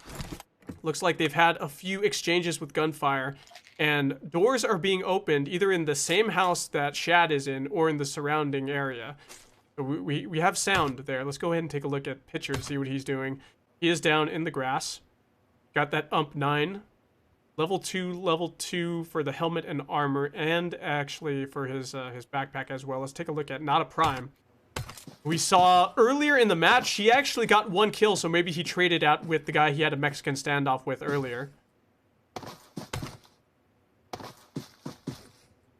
We do see Sean the 36, I believe, and 97 are kind of going at each other, if you don't mind panning over, and I do think that Fernan 30 has got the better of, I think it was no, it wasn't Doc Evil, it was just number 97, which was Faith got taken out by Fernan 30. Fernan 30 survived against Doc Evil, moved across, got that kill. Great play by himself, well within the safe zone. Yeah, so he got himself that kill that pretty much that was stolen away from him. He added 1 more kill to his tool belt, and he's got an eye on Dr. Evil. Is Dr. Evil doing a little bit of a funny distraction there? What was that driving? Did you see that? He did a little wheelie donut 360 action. I wonder if he connected. He's just out here having fun, man. He's just enjoying. He sure is. He sure is. Let's see what he's doing right now. He is hurt. He did get some shots onto him, but it looks like he was able to heal up. And he's driving out towards the water. If we zoom out right now, actually, looks like there is a little bit of action over here near the water as well. Dr. Evil's taking King Swallow's idea and getting into a boat, actually, getting himself far away from everybody else. Yeah, I'm interested to see how it will play out. However, 12, 40, 40, and 28 are in the cliffs area of this map, Sean. Yep, and 40 is sitting this one out nearby. We've got V. Rodriguez actually applying himself a bandage. He's got pretty good, well, he has actually pretty bad armor, and he's got his level 1 armor damage. Yeah, but he does have that level 3 helmet, still pretty good. And he's just healing up. He's got his ump 9 in tow. So if anybody comes in, he could potentially light them out and trade out with them. But okay. Rodriguez is also very, very close. We cannot disregard what he can do. He's got the ump 9, Sean. I like that loadout. It's not the strongest, but it's safe. It's consistent. It has a nice recoil where you're able to get that rapid fire shots off as the R3 are close together. I believe Mayor Portage is trying to get a couple of shots onto 28, or Lionel's trying to get the other way around. Yes, we do see Lionel has focused on the Doc Evil, trying to get the shots off, not quite connecting, Sean, with the VSS. Obviously, with that suppressor, it's not really making much noise. It does connect to a couple of shots, but not quite there. yeah, he seems to be, even though he's got a pretty good scope, he's still pretty far away, and the VSS does have pretty low damage when you're talking about, when it comes to using DMRs. Of course, of course. Got more action over here, out and about. Mayor Portage. Oh, Mayor Portage, he does not see where Lionel's going. Oh my goodness. Yep, he got lit up on that balcony, and he was taken down very, very quickly by Lionel. Now Lionel's rushing in to see if he can pick up any loot off of his body. But really smart use of the VSS right there, sniping out anybody in the surrounding neighborhood. Sean, like to turn it back over to player we are getting into the closing stages of this game, where the safe zone is going to be very important. Right now, Ghosty, player 47. He is getting lit up. Actually, We'll have to turn our attention to him and watch him die a horrible, horrible death. Oof. Feels bad, man. Feels bad, man. That was pretty good, though. That's pretty good. In the vicinity, actually, is player 1, who's our Uzi or Luzi. This guy still surviving. He's got himself 2 kills. He's right on the northwestern edge of the safe zone there. But we do have some action over here with HH24, who was the winner of the last round. And he's only got himself 1 kill this time, but hey, if this guy finishes in the top 3 again, gonna have a lot of kills, and he's shooting out 20 rounds shot off against Machuku Luis. And we'll see if he can end up doing anything. Let's take a look at Machuku Luis. He's right outside the circle, he's taking some damage. He needs to get in there, but he's in a dangerous spot right now. Lionel is in the area as well, so he could be trying to flank out HH24. He's just got to try and use the vehicle that he's just got into to try and drive by. A bit of risk. If shots fired, if he can try and survive, he's going straight into the path of Doc Evil. Let's see if we can get Dr. Evil in on this. He's grabbing himself that buggy. Jumping in and out of it. Needs to find himself some cover. That's good. He just took out Magic Louise. By the way, Magic Louise got away from HH24, but he ran right into path of Doc Evil, so that is a little bit unfortunate. But Sean, this safe zone is getting tighter and tighter. Maybe bring our attentions to player 65, player 18, and player 34, all close to the area, all close just outside the safe zone. Could get real heated between those 3. It absolutely could. And I also wanted, looks like Pyre does see Trapper on the outside in the road. He could potentially take this guy out. I think is he in the hood? Or is he he's getting lit up by 107 Blaze. Takes him down very, very quickly. He had his back to him. He had no idea he was there. Yeah. 107 Blaze. Really smart moves by him. Everybody's hiding out in these tiny little sheds that are along the road area. And before all this fighting happened, Fernando took 2 guys out in a row. It was a quick double kill for him. So Fernando is no joke as well. I don't know if he's in the immediate vicinity. He is.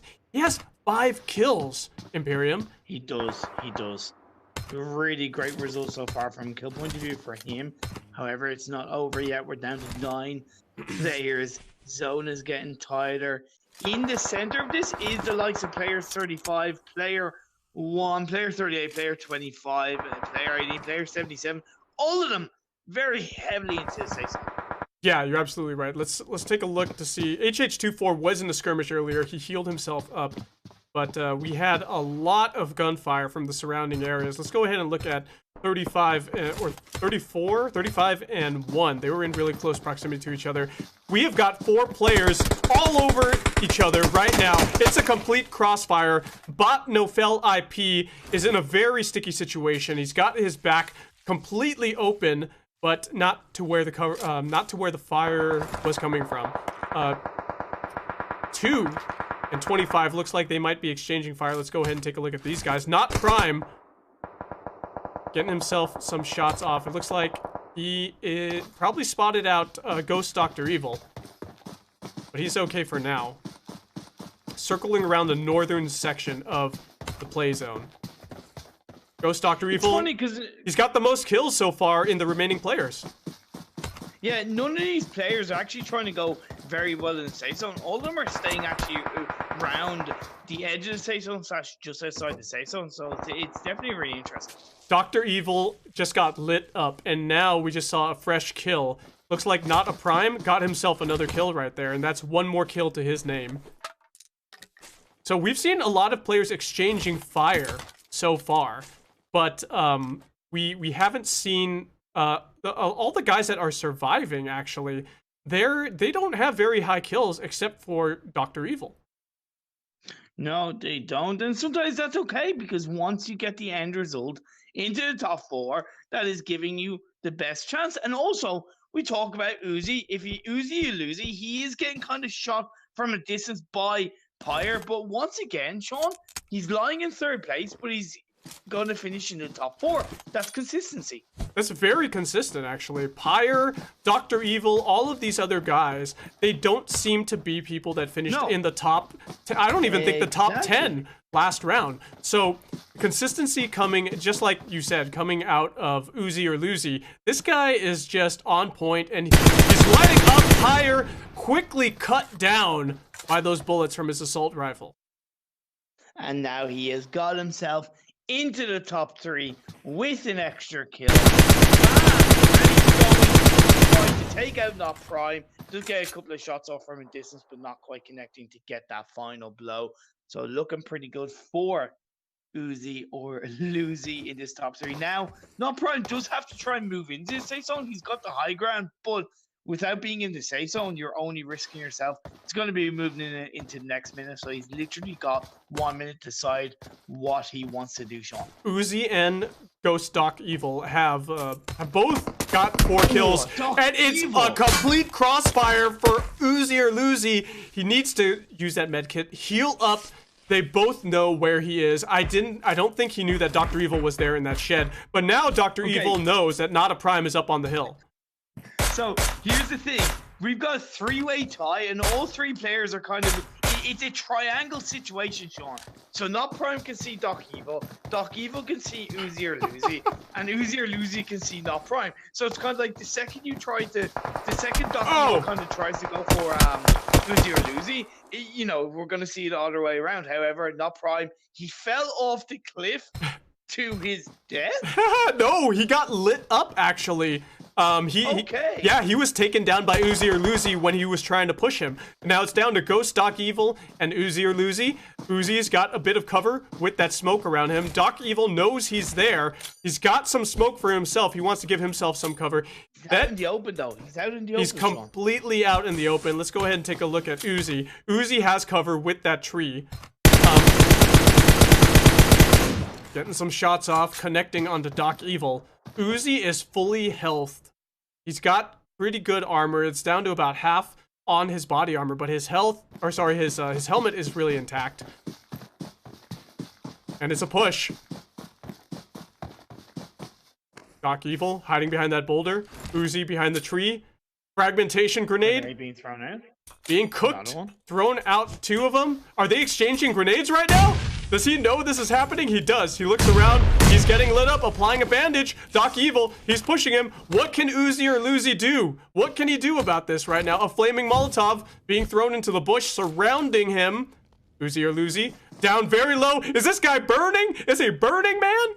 I think he might as well be in the desert because he's burning, man. Oh my god. Doc Evil is an absolute evil genius.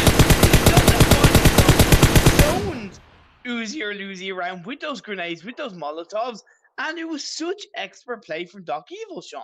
That was an amazing match right there. Dr. Evil, who started off strong, got the last and highest kills. Of course, he's the survivor, but Uzi or Luzi, this dude, I have got to say that this guy is very impressive, and he's very, very consistent. Not a Prime. We saw him in the beginning of this match. He ended up surviving all the way until, virtually the end with the top 3. Pyre, 107 Blaze, and Bot Not Fell IP. These guys, completely new names here in round 2, surviving in the top 6. Yeah, really great play coming out from all those players. Doc Evil, super impressed with. He was kind of lying middle of the play after first game. He was kind of lying in 16th actually, so literally just under halfway in the leaderboard. That first place with those 5 kills is going to jump him up big time. Like you mentioned though, Uzi or Luzi, consistency, key, aggressiveness, 4 kills, boom. That probably will jump him up to first. However, HH24, he still did finish in 7th place, Sean Ostino.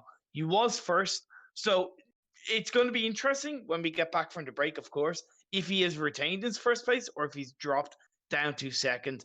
We didn't see El Troll that high up. He finished 15th overall. So that will probably move him down to probably third place. Let's speculate and let's talk before we go to break really quickly about HH24. You said he finished in 7th. Yeah. That would say he got first last time. So he got 110 Yes. points for the previous round, not to mention his kills. Finishing 7th right now, that gives him 57. So it's about half of the score for first place. But with all the kills, you said he got 7 kills. So with all those kills he earned. No. Oh, did you? HH24 only got 1 kill. Oh, he only got 1 kill. Oh, I thought you said he got 7. Yeah, no, My sorry, bad. he only got 1 kill. Mate. My bad, misunderstood you. But still, 57's not bad. I would still think he's within the top shooting distance of the top 5. But, yeah, no, I don't think he's lost below the top 3 in fairness. All right, guys. Well, we're gonna go ahead and head over to a quick few minutes of a break. But we'll be back with our scores all tallied. The admins on the back end are taking care of that. You guys are watching the PUBG Mobcrush League, powered by MGL. Thanks for being here. Thanks for tuning in. Don't touch that browser. We'll be right back, guys.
Welcome back, everybody, to the PUBG Mobile Mobcrush League powered by MGL.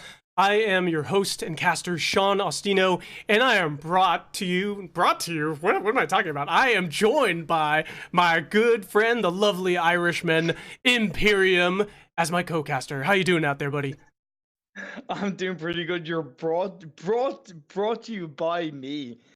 What can I say? I'm that good that this tournament is brought to you by me. No, not at all. I'm doing absolutely great.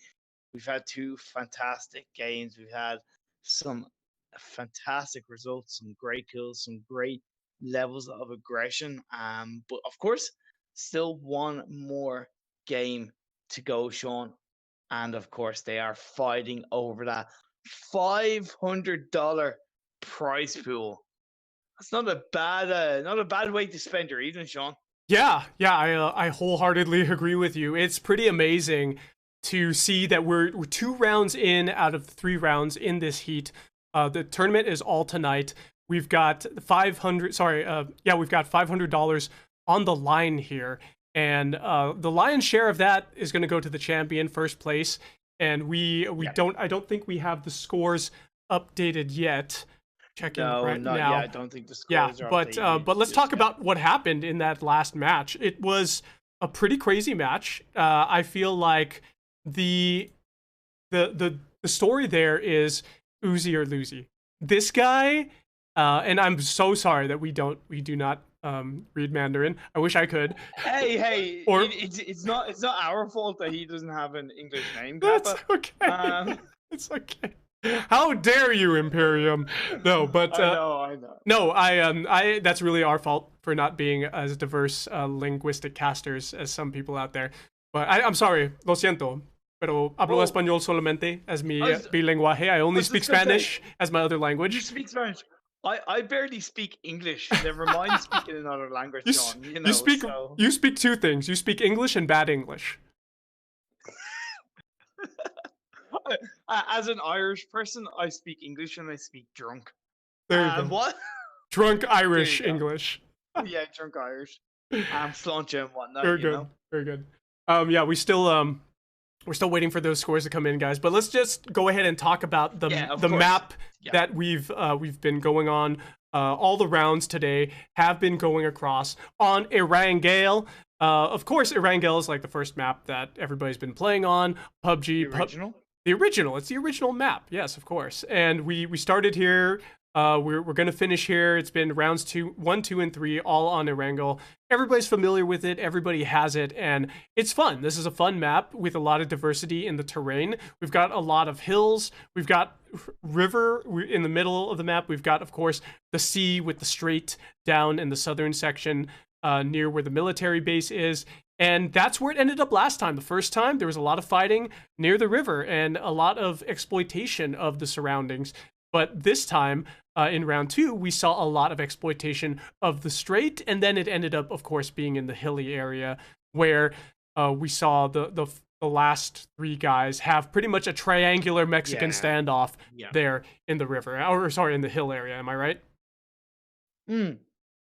I really liked the ending to the last games because, like you said, it was kind of 3 men, all in kind of that triangle shaped situation where if one person moved to shoot somebody else, then he kind of was exposed to the third person. So it was really kind of risky, and it all came down to kind of who took their chances. Not Prime did well, but he was taking a lot of damage by Uzi or Luzi, and that did knock to a certain extent his confidence, his resources, his health.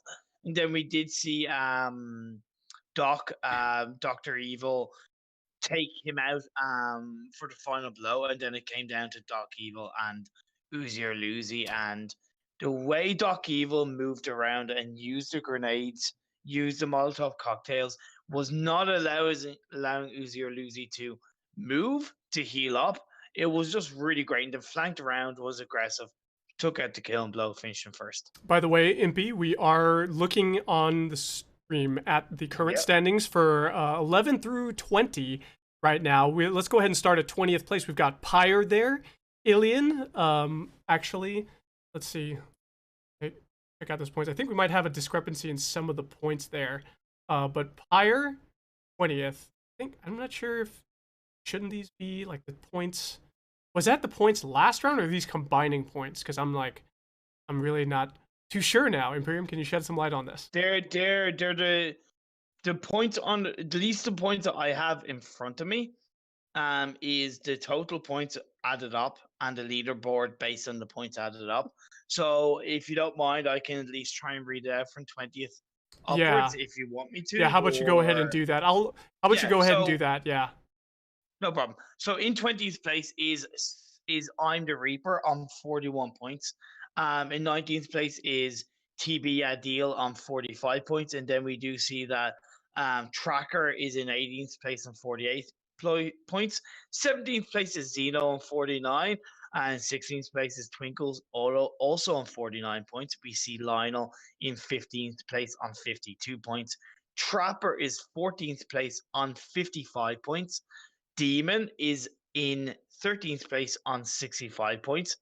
We see Bot Nofel, who didn't play in the first game, I might add, is up in 12th place on 68 points.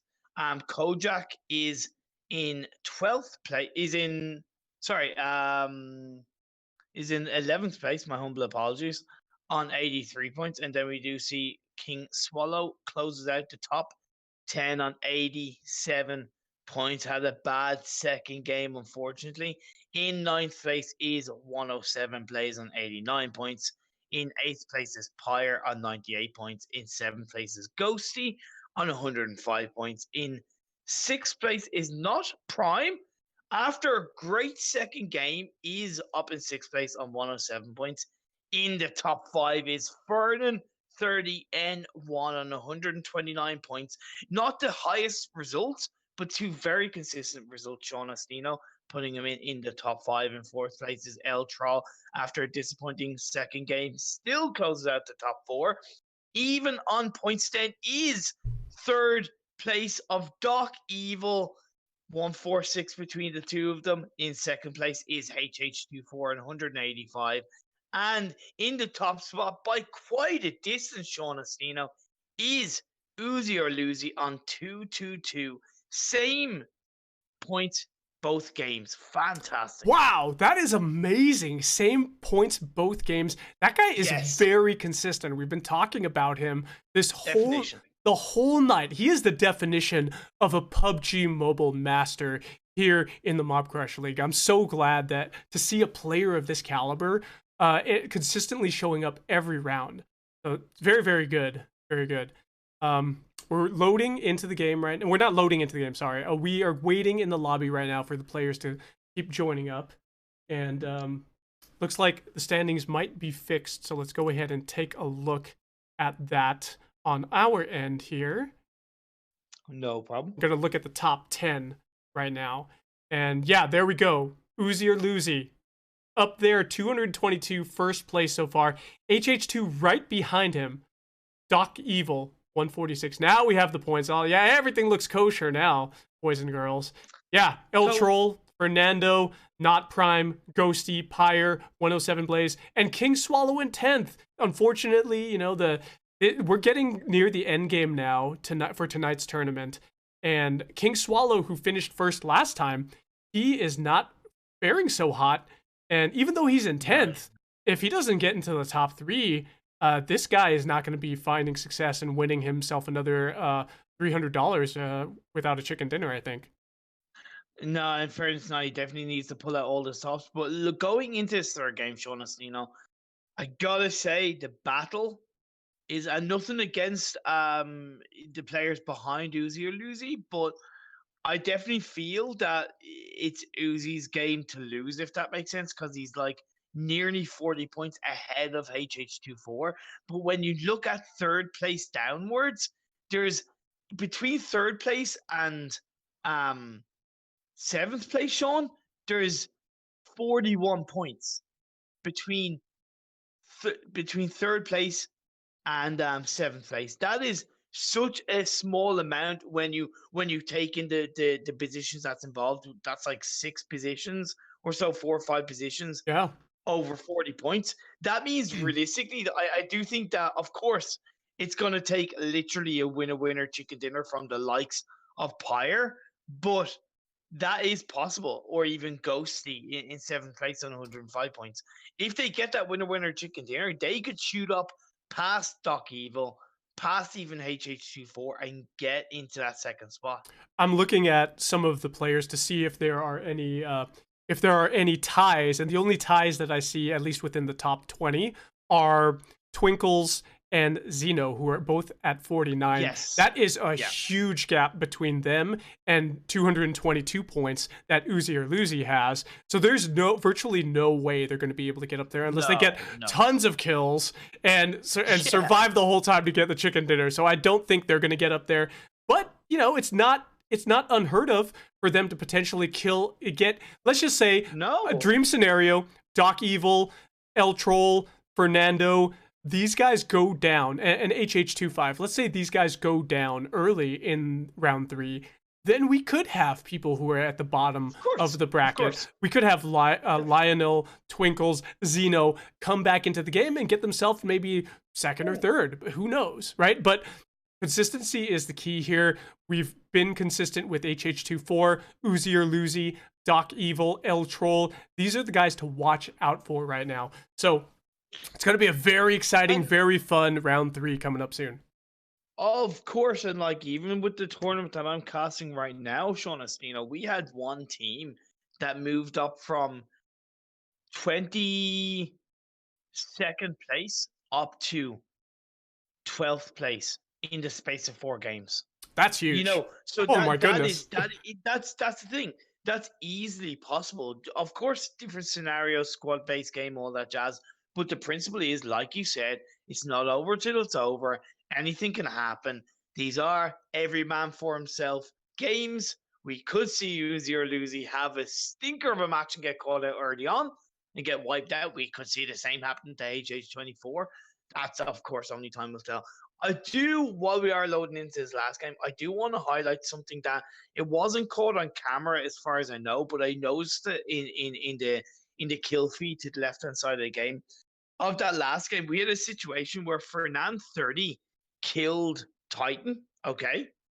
Yes. But Titan had thrown a grenade before he died and killed Fernand 30 with that grenade after he died. That's awesome. Yeah. I'm so sad I'm so sad I missed that play, but that's something to be talked about for sure.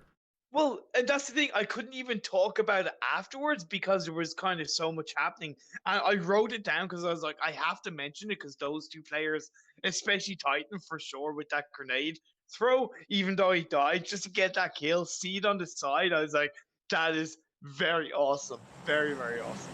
Well, my good amigo Imperium, we are off into round number 3, the final round for PUBG Mobile here. Brought to you by the Mobcrush League, powered by MGL. This is going to be a bloodbath. Let's go ahead and take a look at the map. We've got a north to south drop. We've already got players dropping, and we're right in the middle of the map here with only a slight skew to the west. Yeah, all 3 trajectories on all 3 games, Seamus, have actually been very similar. We've seen the only difference is we've seen it from south to north on the second game, but they've all been very much in the middle of the map, so it allows for a lot of scope. We do see early dropouts coming out from the likes of 28, 29, player 7, player 14 on the west and the east side of the top area of this map, possibly heading towards Zarky and, of course, Stabler.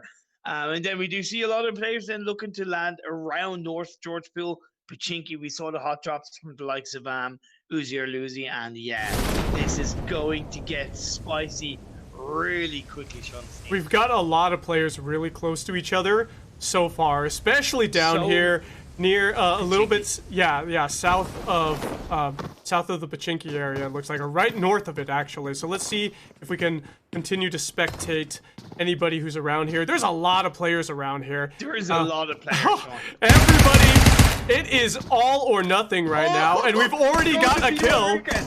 First blood drawn by Elian right there. He's got himself that UMP-9. That thing is so powerful early game. It is very powerful indeed. He's getting the shot onto V Rodriguez with that shotgun, I might add. So the shotgun, definitely not a bad game, not a bad gun to pick up early on. You just got to know how to use it. So 2 kills already in the first minute of this game, Sean.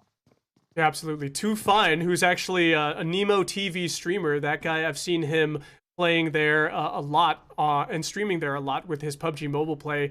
It's interesting to see this guy finally and be able to catch some of his action. He knows that there's a lot of noisy neighbors over there, and Pitcher and Tinska are the ones he's looking at potentially in the vicinity. He doesn't have a scope though, Sean. That's always going to affect his play coming out this window, because those shots are going to have to be absolutely pitch perfect if they are going to hit the enemy team. And every shot he pulls, it is alerting the enemy teams of his surroundings. So that's something that he has kind of backed off from. I think he's kind of realized that. So we do still, I believe there's a total of 1, 2, 3, 4, 5, 6, 7, 8, 9, 10. I think there's about 10 or 11 players in around that Pachinki vicinity, Sean. That's the highest we've had in these 3 games of this evening's PUBG Mobile Mobcrush League. I think you're right. I'm the Reaper 01 has got himself, it looks like a Scar L, and another assault rifle in tow. Got a lot of damage over here. Let's see if we can catch out who's getting hit. It was Scummy that did take out one member. I don't know who exactly it was, but once again, it was a shotgun that getting the kill onto the enemy. Scummy's found another one. Shotgunned him to death. That was an excellent 1-shot, 1-kill by Scummy. Gotten 2 kills so far. Early game. Both with that shotgun. Left freedom right with the shotgun blast, Sean Oslino. Now, knock it till you try, boys and girls. Great for Scummy to make use of that shotgun. Now, like I said, it's been whittled down to about 4 players or so in around the Pachinki area, so it's definitely not safe for any of these players. Shotguns will, the blast will have been heard from all the members around Scummy, so they will be on somewhat full alert. Seeing those kills being racked up by Scummy, it is going to kind of potentially make those players kind of go, oh, do we really want to go up against this guy? You know what I mean? Yeah, not in close quarters combat, that's for sure. Yeah. He is on that motorcycle now, potentially drawing some of the other members in the area to him, and we do hear movement. He may have heard it actually, and he's spotted out number 25, Pitcher, in there. Let's go ahead and see what Pitcher's got going for him. Pitcher's got an Uzi. Better be careful with him. He uses that thing very effectively. He could light up Scummy, who's coming in after him. Grenades are being thrown upstairs. And in the same room as him. Can he get out? Can he jump out the window? He does. He makes it out. He's able to avoid the damage. But he gets shot in the back by Scummy. Excellent flush out the rats with that Hail Mary shot right there from those grenades and the shots to the back. Oh man, I'm sure Scummy would have rather the face-to-face battle. You hate to see somebody being shot from behind, but when an opportunity arises, exactly what Scummy has done. He's got that 3rd kill on the board. That's 9 points alone for himself, putting him up higher and higher in the overall rankings. 3 players left in this Pachinki area. Scummy seems to be dominating it. He does. Tinska was getting shot at earlier. Scummy's coming up on Tinska. Can he get him? Tinska's got the high ground. But they both got shotguns, it looks like. So it's anybody's guess who's going to get the first shot off and take out the other guy. And it's all Scummy all the way with another 1-shot, 1-kill. Man, Scummy, if I need shotgun lessons, I am coming to you, my friend, because those were absolutely on point coming out from him. Even though Teamstar had the higher ground, man, Scummy with his aim, he took a couple of kind of pinpoint shots, flanking to the left and to the right to make sure he had the aim. And he is going once again. Oh! Swiggy Zero was able to take him out in close quarters combat. It looked like he surprised Scummy actually a little bit, and that's how Swiggy Zero was able to end his killing spree. But what an annihilation by Scummy to just over and over again 1-shot, 1-kill his enemies in the Pachinki area. Unfortunately, you know, he wasn't able to keep it up, and now we've got Swiggy Zero and Too Fine remaining here in the Pachinki area. On a side note, Sean Estino, I believe down in the military base, just one little bit of information for you is I believe number 21, Vector, has taken out Fernan 30, if I am correct. I've based on what I had just seen, Fernan 30 was there and then he died. Um, uh, from what I can tell, yes, he was taken out by Spectre. Fernan 30 was one of those players. He was lying fifth overall. If he had gotten a good result, he could have climbed up into the top three. But that is going to be an early bath for him. Yeah, well, Spectre, I like how you keep saying that early bath. He's just gonna go ahead and take a bath, you know, take a shower, like rinse off for the night, repeat the next day, and get himself some more chicken dinners. But they've got to practice some more to be able to continue to get these chicken dinners and potentially get into the championship here on the Mobcrush League. But anyway, Spectre down there in the military base, number 21. He's got himself a pretty good loadout so far, and he's got level 3 armor, level 2 helmet, level 2 backpack there. Only 1 kill to his name, I guess, like since he took out Fernando right there. But if we actually look up here, we do see that there is some shots being exchanged up here in the Roshawk area. And it looks like Uzi or Luzi, actually. Did he get himself another kill? He did. He got himself another kill. I don't think it was with the Uzi, surprisingly, as it happens. I believe it was with either UMP, most likely the AR that he has, which is the M14, from a distance. I don't believe he has any scope on it, maybe a red dot. So nicely played by him. Gets another kill. It's his first kill of the game, I might add. So nice start for him, and he's well into the safe zone. Talking about the safe zone, Sean, we haven't had much of a chance to talk about where this safe zone has started and where it potentially might end up. I'm going to predict it's going to end up around either Pachinki or between Pachinki and Gatka. I don't know about yourself. No, I feel like you're right. It's pretty well centered, and we've been seeing it. We've been seeing our predictions pan out very well, so it could potentially be Pachinki or Gatka. Or maybe even Ruins. Like we saw Ruins be one of the hotspots last time. True. School. There's potential for School as well. Let's see if there are any players that are near in proximity to each other and could potentially be shooting each other up. There looks like Yadel and 3 are pretty close to each other. The supply drop is to the east of Hospital right now. Let's take a look at Yadel. See if we can spectate him. Yeah, and what we are kind of spectating him, I do want to point out 2 really interesting things. We have El Troll and Doc Evil both lying in 3rd and 4th respectively overall. Have a quick look at where they are in the map, Sean. We have El Troll in the deep northwest of the map in the Zarki area, and we have Doc Evil in the deep east by Milta Power Plant. If that's not playing a safe game and trying to get to the late game stages with your points, I don't know what is. They're really playing strategically and exactly what they need to do.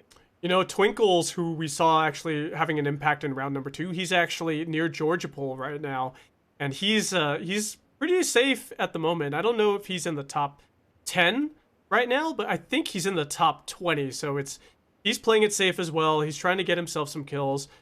No one's touching that supply drop yet. WBZ2 fine, right in the middle in Pachinki, like we were looking at earlier. Yadel, sitting there in the grass, got himself 40 rounds in his AKM, looks like. But yeah, this is... Near 107 Blaze? Yeah, they're really close to each other. It's just they're not... 107 Blaze is one of those guys who's in the top 10. He is. He is currently lying 9, so good result from himself. Yep. Would definitely pay dividends. Mm-hmm. He's got himself level 1 armor, level 2 helmet, 2 bag, assault rifle in tow. Supply drop is coming in, it sounds like.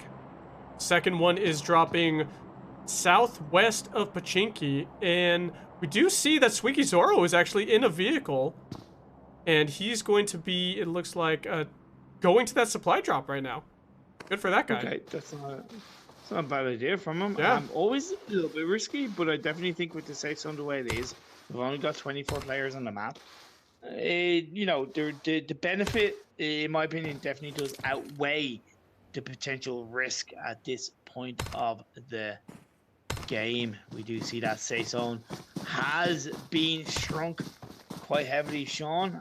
As I kind of predicted, it seems like we're heading between either a Gaka or Pachinki finish in this final game of this evening's round, and a lot of action to come. Like I said, I'm still on player 3, 107 Blaze. Still got player 30 around him. He's also got potentially I believe, yeah, it's player 30 Adele, potentially player 22, player 21. Could be a couple of players joining him in that safe zone.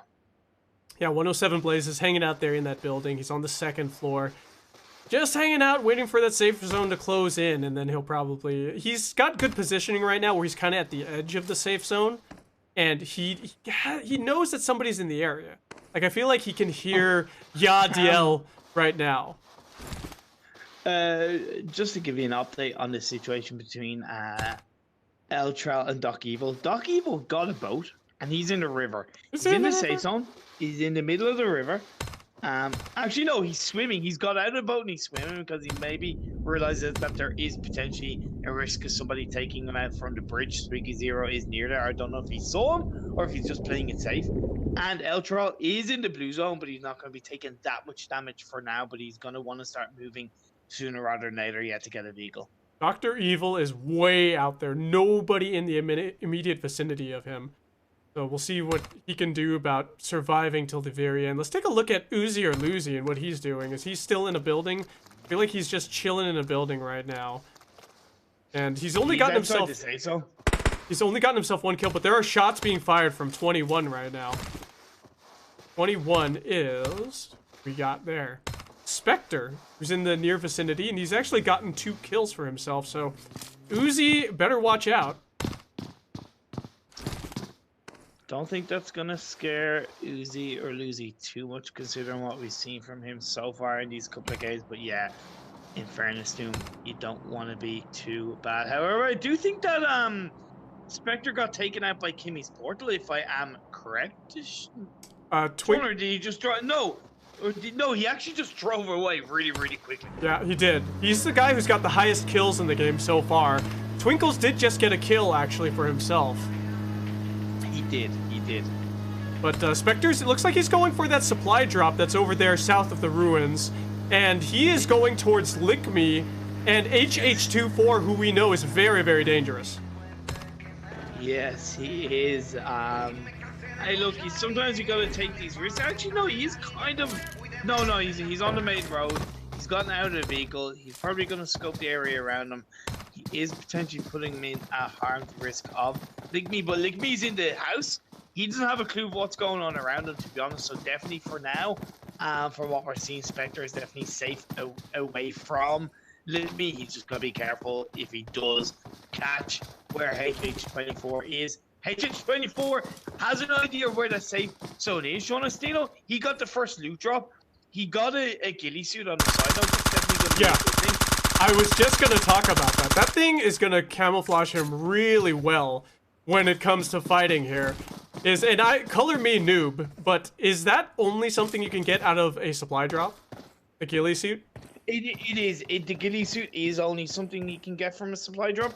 On a side note, with the pan and the design of the pan that he does have, I would recommend he actually drops the pan because it is going to obscure the camouflage from the ghillie suit. That's a serious You mean more like eliminate the use of the camouflage, right? Yeah, it will. It will just basically cancel out, and it actually highlights the color of the pan even more. So if I were HH24, I would get rid of that. Even though it's a lovely looking pan, I might add, beautiful looking.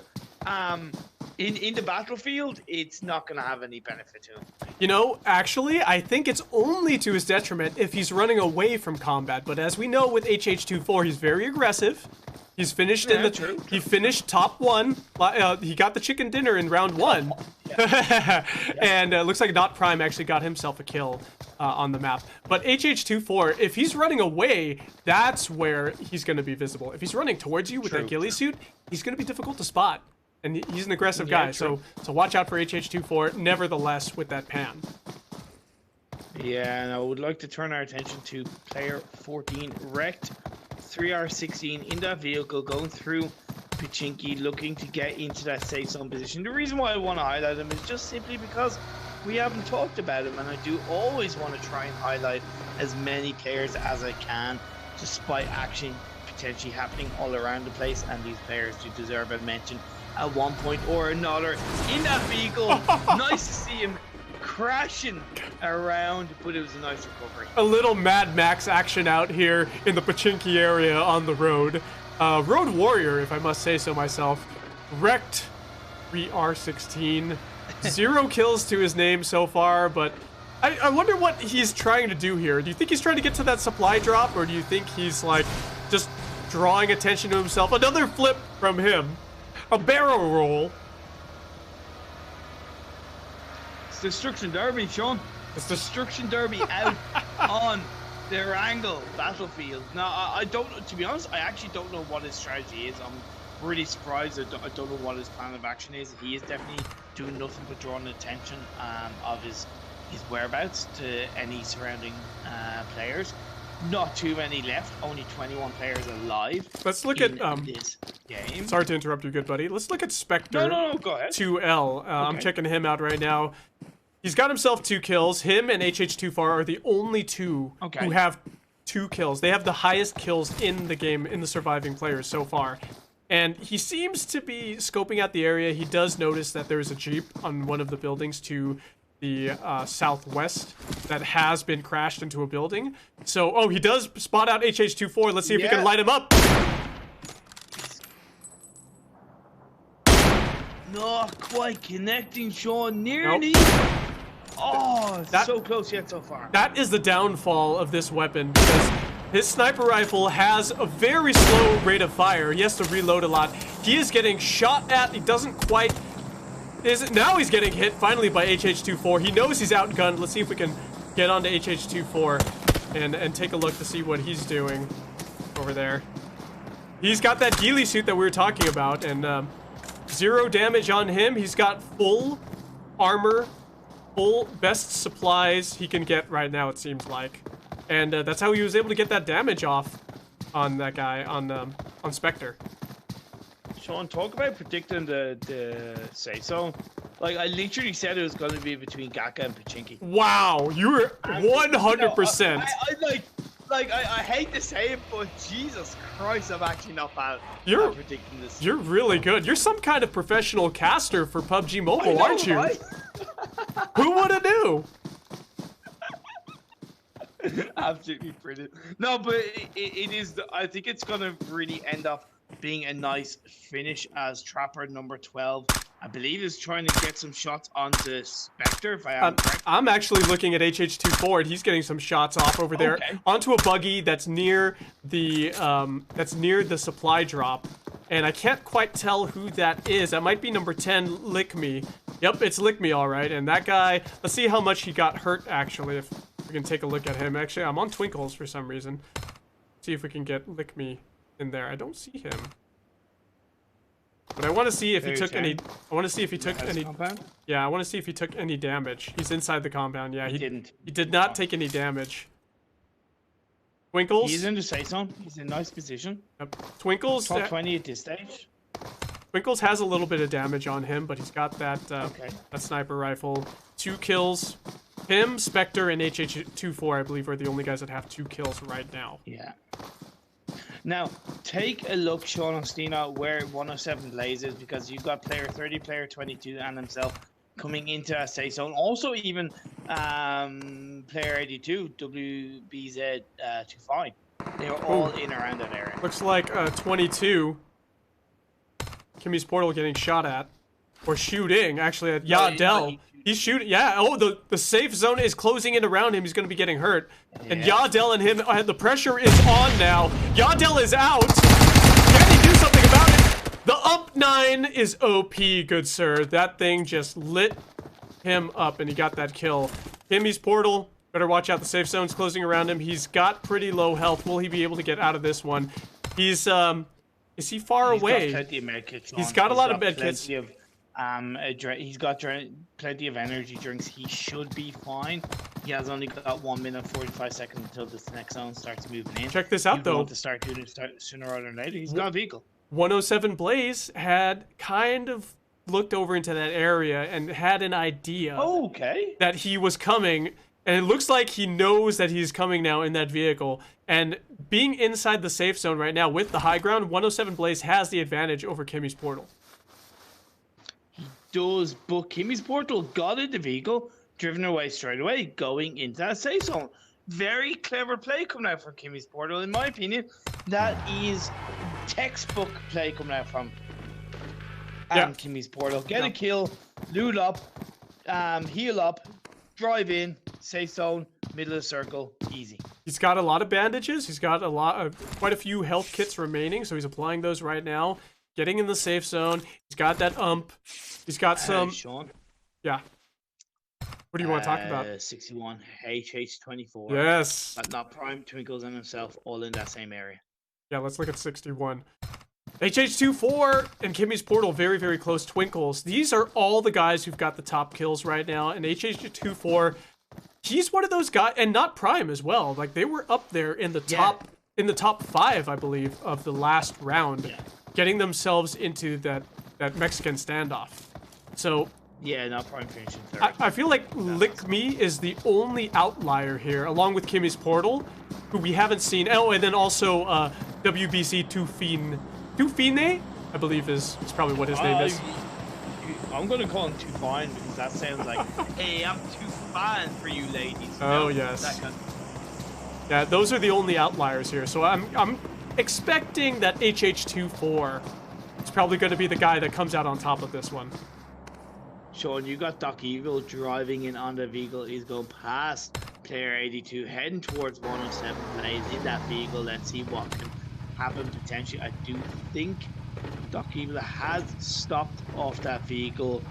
107 Blaze doesn't see him for now. So let's see what Doc Evil does do. Actually, no, I got a bit of a lag. He did get off that vehicle. Yeah. So my apologies. Yeah. No, it looked like he was revving. Yeah, oh yeah, for me too. It looked like he was revving the engine right there. He was just like, oh yeah, come at me, guys. Come at me, bro. What do you got? Dr. Evil was very good last time. He finished. Oh, but he's getting lit up right now. He's getting cut down. Oh, it's Uzi or Luzi. Gets himself the kill. Well done by that man. Jeez. This guy's got him. Also, Sean. The positioning. So good. Not just positioning, but Uzi or Luzi just took out somebody that could have potentially finished ahead of him. That's he took true. out Doc Evil, who's lying in third overall. That actually does automatically secure HH24 second place. That could potentially knock Doc Evil out of third place if not Prime has a high finish. This is starting to get really exciting. We don't know, potentially other than Uzi or Luzi finishing first, who is going to be second or third overall. It looks like Uzi or Luzi is grabbing those items in that loot box there. He wants to make sure he has the best possible chance, the best armory within that backpack of his to be able to finish this game, get himself that chicken dinner and secure himself the win. He's only got to go up against HH24, I feel. If he takes out HH24, that is his #1 priority right now. True. That is his win condition for Uzi or Luzi to be able to stay in the lead. HH24, he's against Lionel, Sean. Yeah, he's got himself in and around the house. Lionel is inside the house there. And he's, HH24's got that machine gun. He's got a really good loadout right now. So, he's fully health, looking for a good frag grenade drop onto Lionel. Oh, he gets it through that second window. Lionel's gonna have to camp flank around, try and get those good shots off early, but doesn't quite connect for now. He's now gonna Molotov cocktail the area, try and reposition Lionel once again so he can flank around. Those Molotov cocktails are on point. He's almost getting him in the area of effect, and Lionel throws that frag grenade over the house, but he's getting lit up, and there's no way he can get out of it. HH24, what an annihilation by him. Cut that guy down. It wasn't just an annihilation, Sean. It was basically using what you have to reposition the enemy, so you don't have to chase him. He'll actually come to you, if that makes sense. He just smoked out the rat. So HH24, he used a grenade to reposition where Lionel was and to dictate where Lionel went. Then used 2 Molotov cocktails to perfectly move Lionel into the building. Went through the window, got the killing blow. It was just perfect. Brilliant execution coming out from him. Oh, speaking of execution, we just saw Not Prime gets an executing kill onto Lick Me. There was no way that guy was getting out of that high ground, low ground situation. We've got some more kills going off over here. Titan, actually, let's see if we can see what he just did. He is getting hurt by the zone right now. He did just get a kill. Oh, no, he did not. Sorry about that, guys. Misspoke. He did not get a kill. I thought he did. But he's getting really severely damaged. He's going to have to force himself to get inside the zone and get some sneaky sneak action. He's got a lot of first aid kits available to... Well, he's got a couple of first aid kits available to him. Some bandages as well. Let's see if we can check out what's going on over here. Sean, HH24 just killed Kimmy's portal on the side now. Kimmy's portal. In that area. That's right. So he is really racking up those points, racking up those kills, giving him the best chance to take top place. Oh yeah, he and Twinkles right now have both got the top 4 kills of the surviving members, 4 kills apiece. And there's 7 left alive. I feel like everybody who's got 0 right now, Titan, 2 Fine, they're just gonna be virtually bots for HH24 and Uzi or Luzi to just annihilate over and over again once they come into their line of fire. By the way, we've just been told by the production crew, Sean, that who we've been calling Uzi, his name translates to More Violent Joe. So, I love it. Should we call him Violent Joe? Let's call him Violent Joe. Okay, so we have Violent Joe, and apologies, as I said, for not knowing that before, but now that we've got the info, we will use that name correctly for you, Violent Joe. And not gonna lie, he's been living up to that name pretty well. Yeah, he definitely is a very violent man, a very violent, angry neighbor, getting everybody who's in his way down. And the only guy who's standing in his way right now, who has the upper hand, I must say, is HH24. He's got the upper hand in this round. Very, very slightly. Very slightly, but it's not over till it's over. We still got 7 players alive, 29 minutes into this game. Safe Zone swiftly moving in, so the likes of Kojak is taking a lot of damage for HH24. Not a Prime getting shot at by Twinkle as well over here. Not a Prime's looking around. He's trying to find out what Twinkle is up to. 61 over there. It's starting to become a crossfire. Violent Joe still in a good situation here. Oh, is that Titan getting the kill? He did. And now Violent Joe is on the way. He knows where the shots came from. He's running over there as fast as he can. Titan healed up. Got himself that SMG. What is the name of that SMG, by the way? Which one? The one that Titan's got in his hands. Oh, sorry. I'm on Titan, so let me just refer. It is the V. No, it's the. Oh my God! It's. I forgot the name of it too. Yeah. It's definitely one of the top. It's definitely one of the top. It's one of the top 10. The Vector. Yes, that's it. It's one of the top 10 submachine guns to use. And look at this. Titan has himself a ghillie suit. Did he kill H2? He killed HH24. What an upset. I can't believe that just happened. Wow. And Violent Joe taking some painkillers right now. He's in a bit of a sticky situation. He's got 3 other players surrounding him. 4 left. Titan coming over that hill. And he takes Titan out. Snipes him down. Dead. Frag grenades going off. Violent Joe looking really good right now.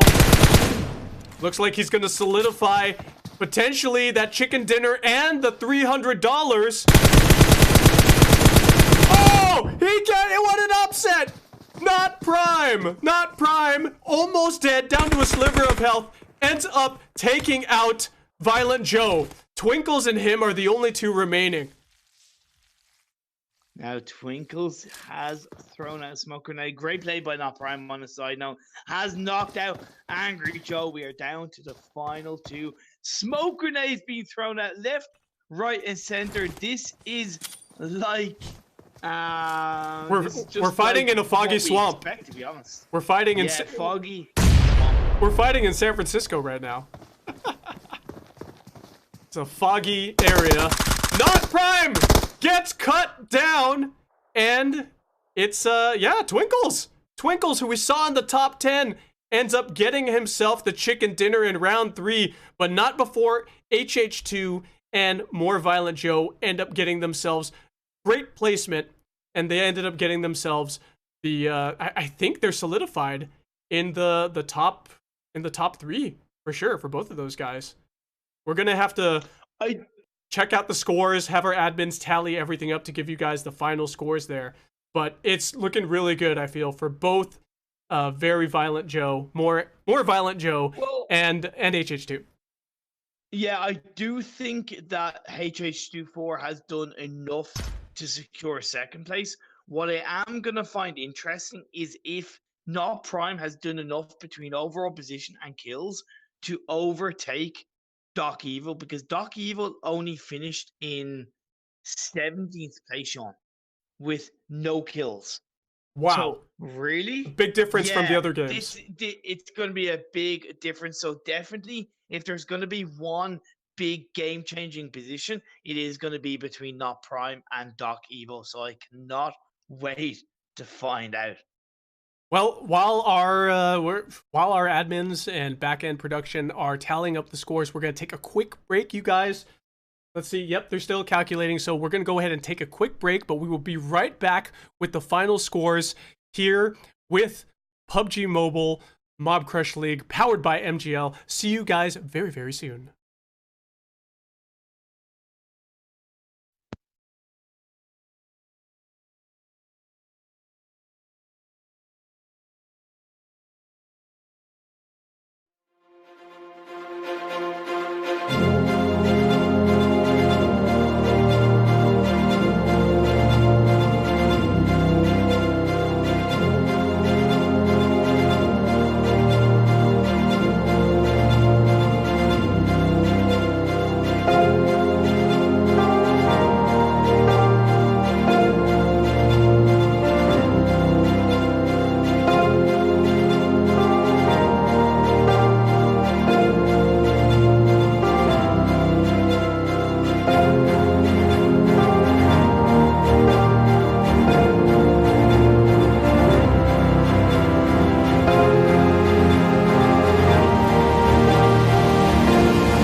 What's up, everybody? Welcome back. I am your host and caster, Sean Ostino. Welcome back to the PUBG Mobile Mobcrush League powered by MGL. And I'm here with my awesome co-caster, Imperium, we just had everybody slugging it out tonight here on the tournament. It's been an amazing night. We're about to find out who the winners are. We're still having our admins, as far as I know, calculate the scores. But what an amazing round 3 we had, Imperium. Yeah, that map 3, we had heartbreak, we had upsets, we had aggression, we had the usual plays, an awesome safe zone ending, and a couple of these players really coming out on top. Twinkles being a one that we did not expect, was lying in 16th overall, Sean, and has come out with that top spot, followed by Not Prime, who, like we talked about, lying close to the top end in 6th place. Only about 20, no, about 40 points, I believe it was. Actually, yeah, about 40 points, I believe it was. And behind Doc Evil. And Doc Evil had a disastrous round, finishing in the 17th place. So it's really going to be exciting in terms of if he's going to be able to overtake Doc Evil and claim that $50. Well, my good man, we do have the standings. They are up. We're looking at the top 20 right now, 11th through 20th place. And a little bit of a surprise here. WBZ Tufine actually got himself 20th place there with 57 points. Yadel, 59 points. Demon, 65. Lick Me Dirty, 69 points. Wow, what a perfect score for that guy to get. Bot No Fell, 75 points. Zeno, 78. Trapper, 78 as well, so there's a bit of a tie between those two guys.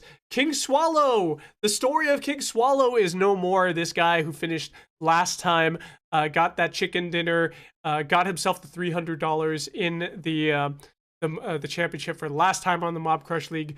He is no more, down to unlucky 13th place. Excuse me. Lionel, who we saw a lot of action coming out of him. Unfortunately, it wasn't enough. He got himself 93 points. Ghosty with 111 points, who we saw over and over again during these matches, during these rounds. And let's go ahead and take a look now at the current standings for the 1st through 10th. Excuse me, guys.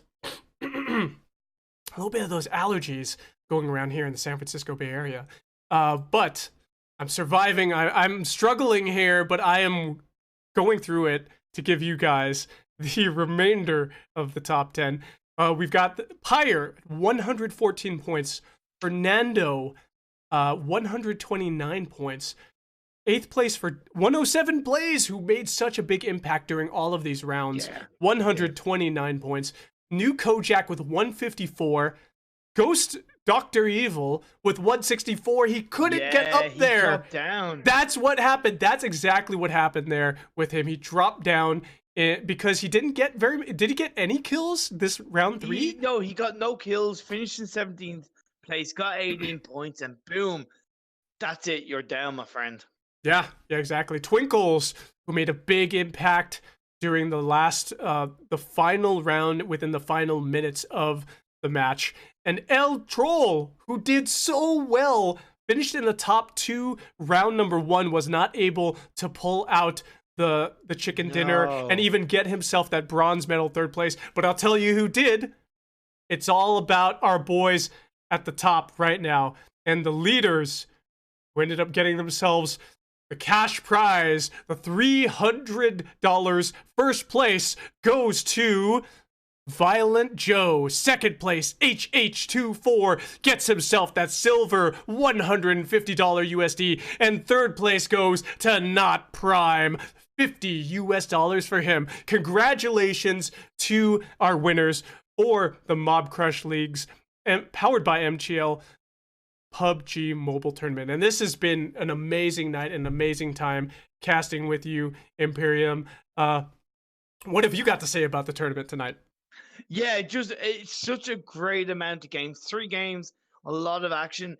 Definitely consistency came out on top overall, Sean, because if you notice in the top 3 positions, of course, Violent Joe 3 games, all above 100 points each game. So definitely the definition of consistent. But then you saw HH24 not prime. Both of those players got 2 scores of between 95 and 100 and 120. Whereas when you look down, the final then 3 or 4 positions that close out that are close to them, they only got 1 good result, 2 bad results. So it's always going to be kind of to a certain extent a law of averages, Sean. Where if you're averagely better in points wise, you're going to fare better up on the standings. There's no point in having 1 good game and 2 bad games. It's never gonna bode well for you overall. You're exactly right, and and the guy who we saw being consistent over and over Yeah. again, the player overall was very violent Joe, or mostly violent, more violent Joe. I love how Just we were calling him Uzi or Luzi the whole time, and thanks for our production staff to getting back to us with the correct information for translation. translation, Yeah. correct information for his name. But that guy, I'm looking forward to the next time that he plays PUBG Mobile here on the Mobcrush League powered by MGL, because it's been an amazing ride, and that guy provides some great entertainment value, fun times with him and everybody else who played tonight, and all the players, man. Yeah. Yeah, Yeah. I wanted to close out the night. I actually wanted to go ahead and give a big thank you to Mobcrush for organizing the Mobcrush League. Thanks to MGL for powering it. To all the players that played, the people at home watching, thank you for playing and tuning in. And check out the Mobcrush. Check out Mobcrush and the MGL servers, and be sure to follow Mobcrush and MGL on Twitter, all social media for updates on the next Mobcrush League. I've been your host, Sean Ostino, and I've been joined by my awesome co-caster, the wonderful Irishman, Imperium. Where can we find you, Imperium? Where can everybody find you at on all your socials? You can follow me on Twitter at EVT_Imperium. That would be the main place, or you can also add me on Discord if you want to, Imperium hashtag 1972 if you want. Other than that, just you might hear me casting some PUBG Mobile in other areas of the interwebs at some point. Well, you guys can find me, Sean Ostino, at seanostino.com. That's my website. All my social medias are there. Every platform that I'm on, streaming or playing. So be sure to check me out. I'm mostly, I'm playing PUBG Mobile these days. So if you guys want to add me, Sean Ostino, all lowercase on PUBG Mobile. Until next time, guys, have a good rest of your night. It's a wonderful Thursday night here from the Mobcrush League and MGL and everybody else on the back end production. We thank you guys for joining us, and we'll see you soon.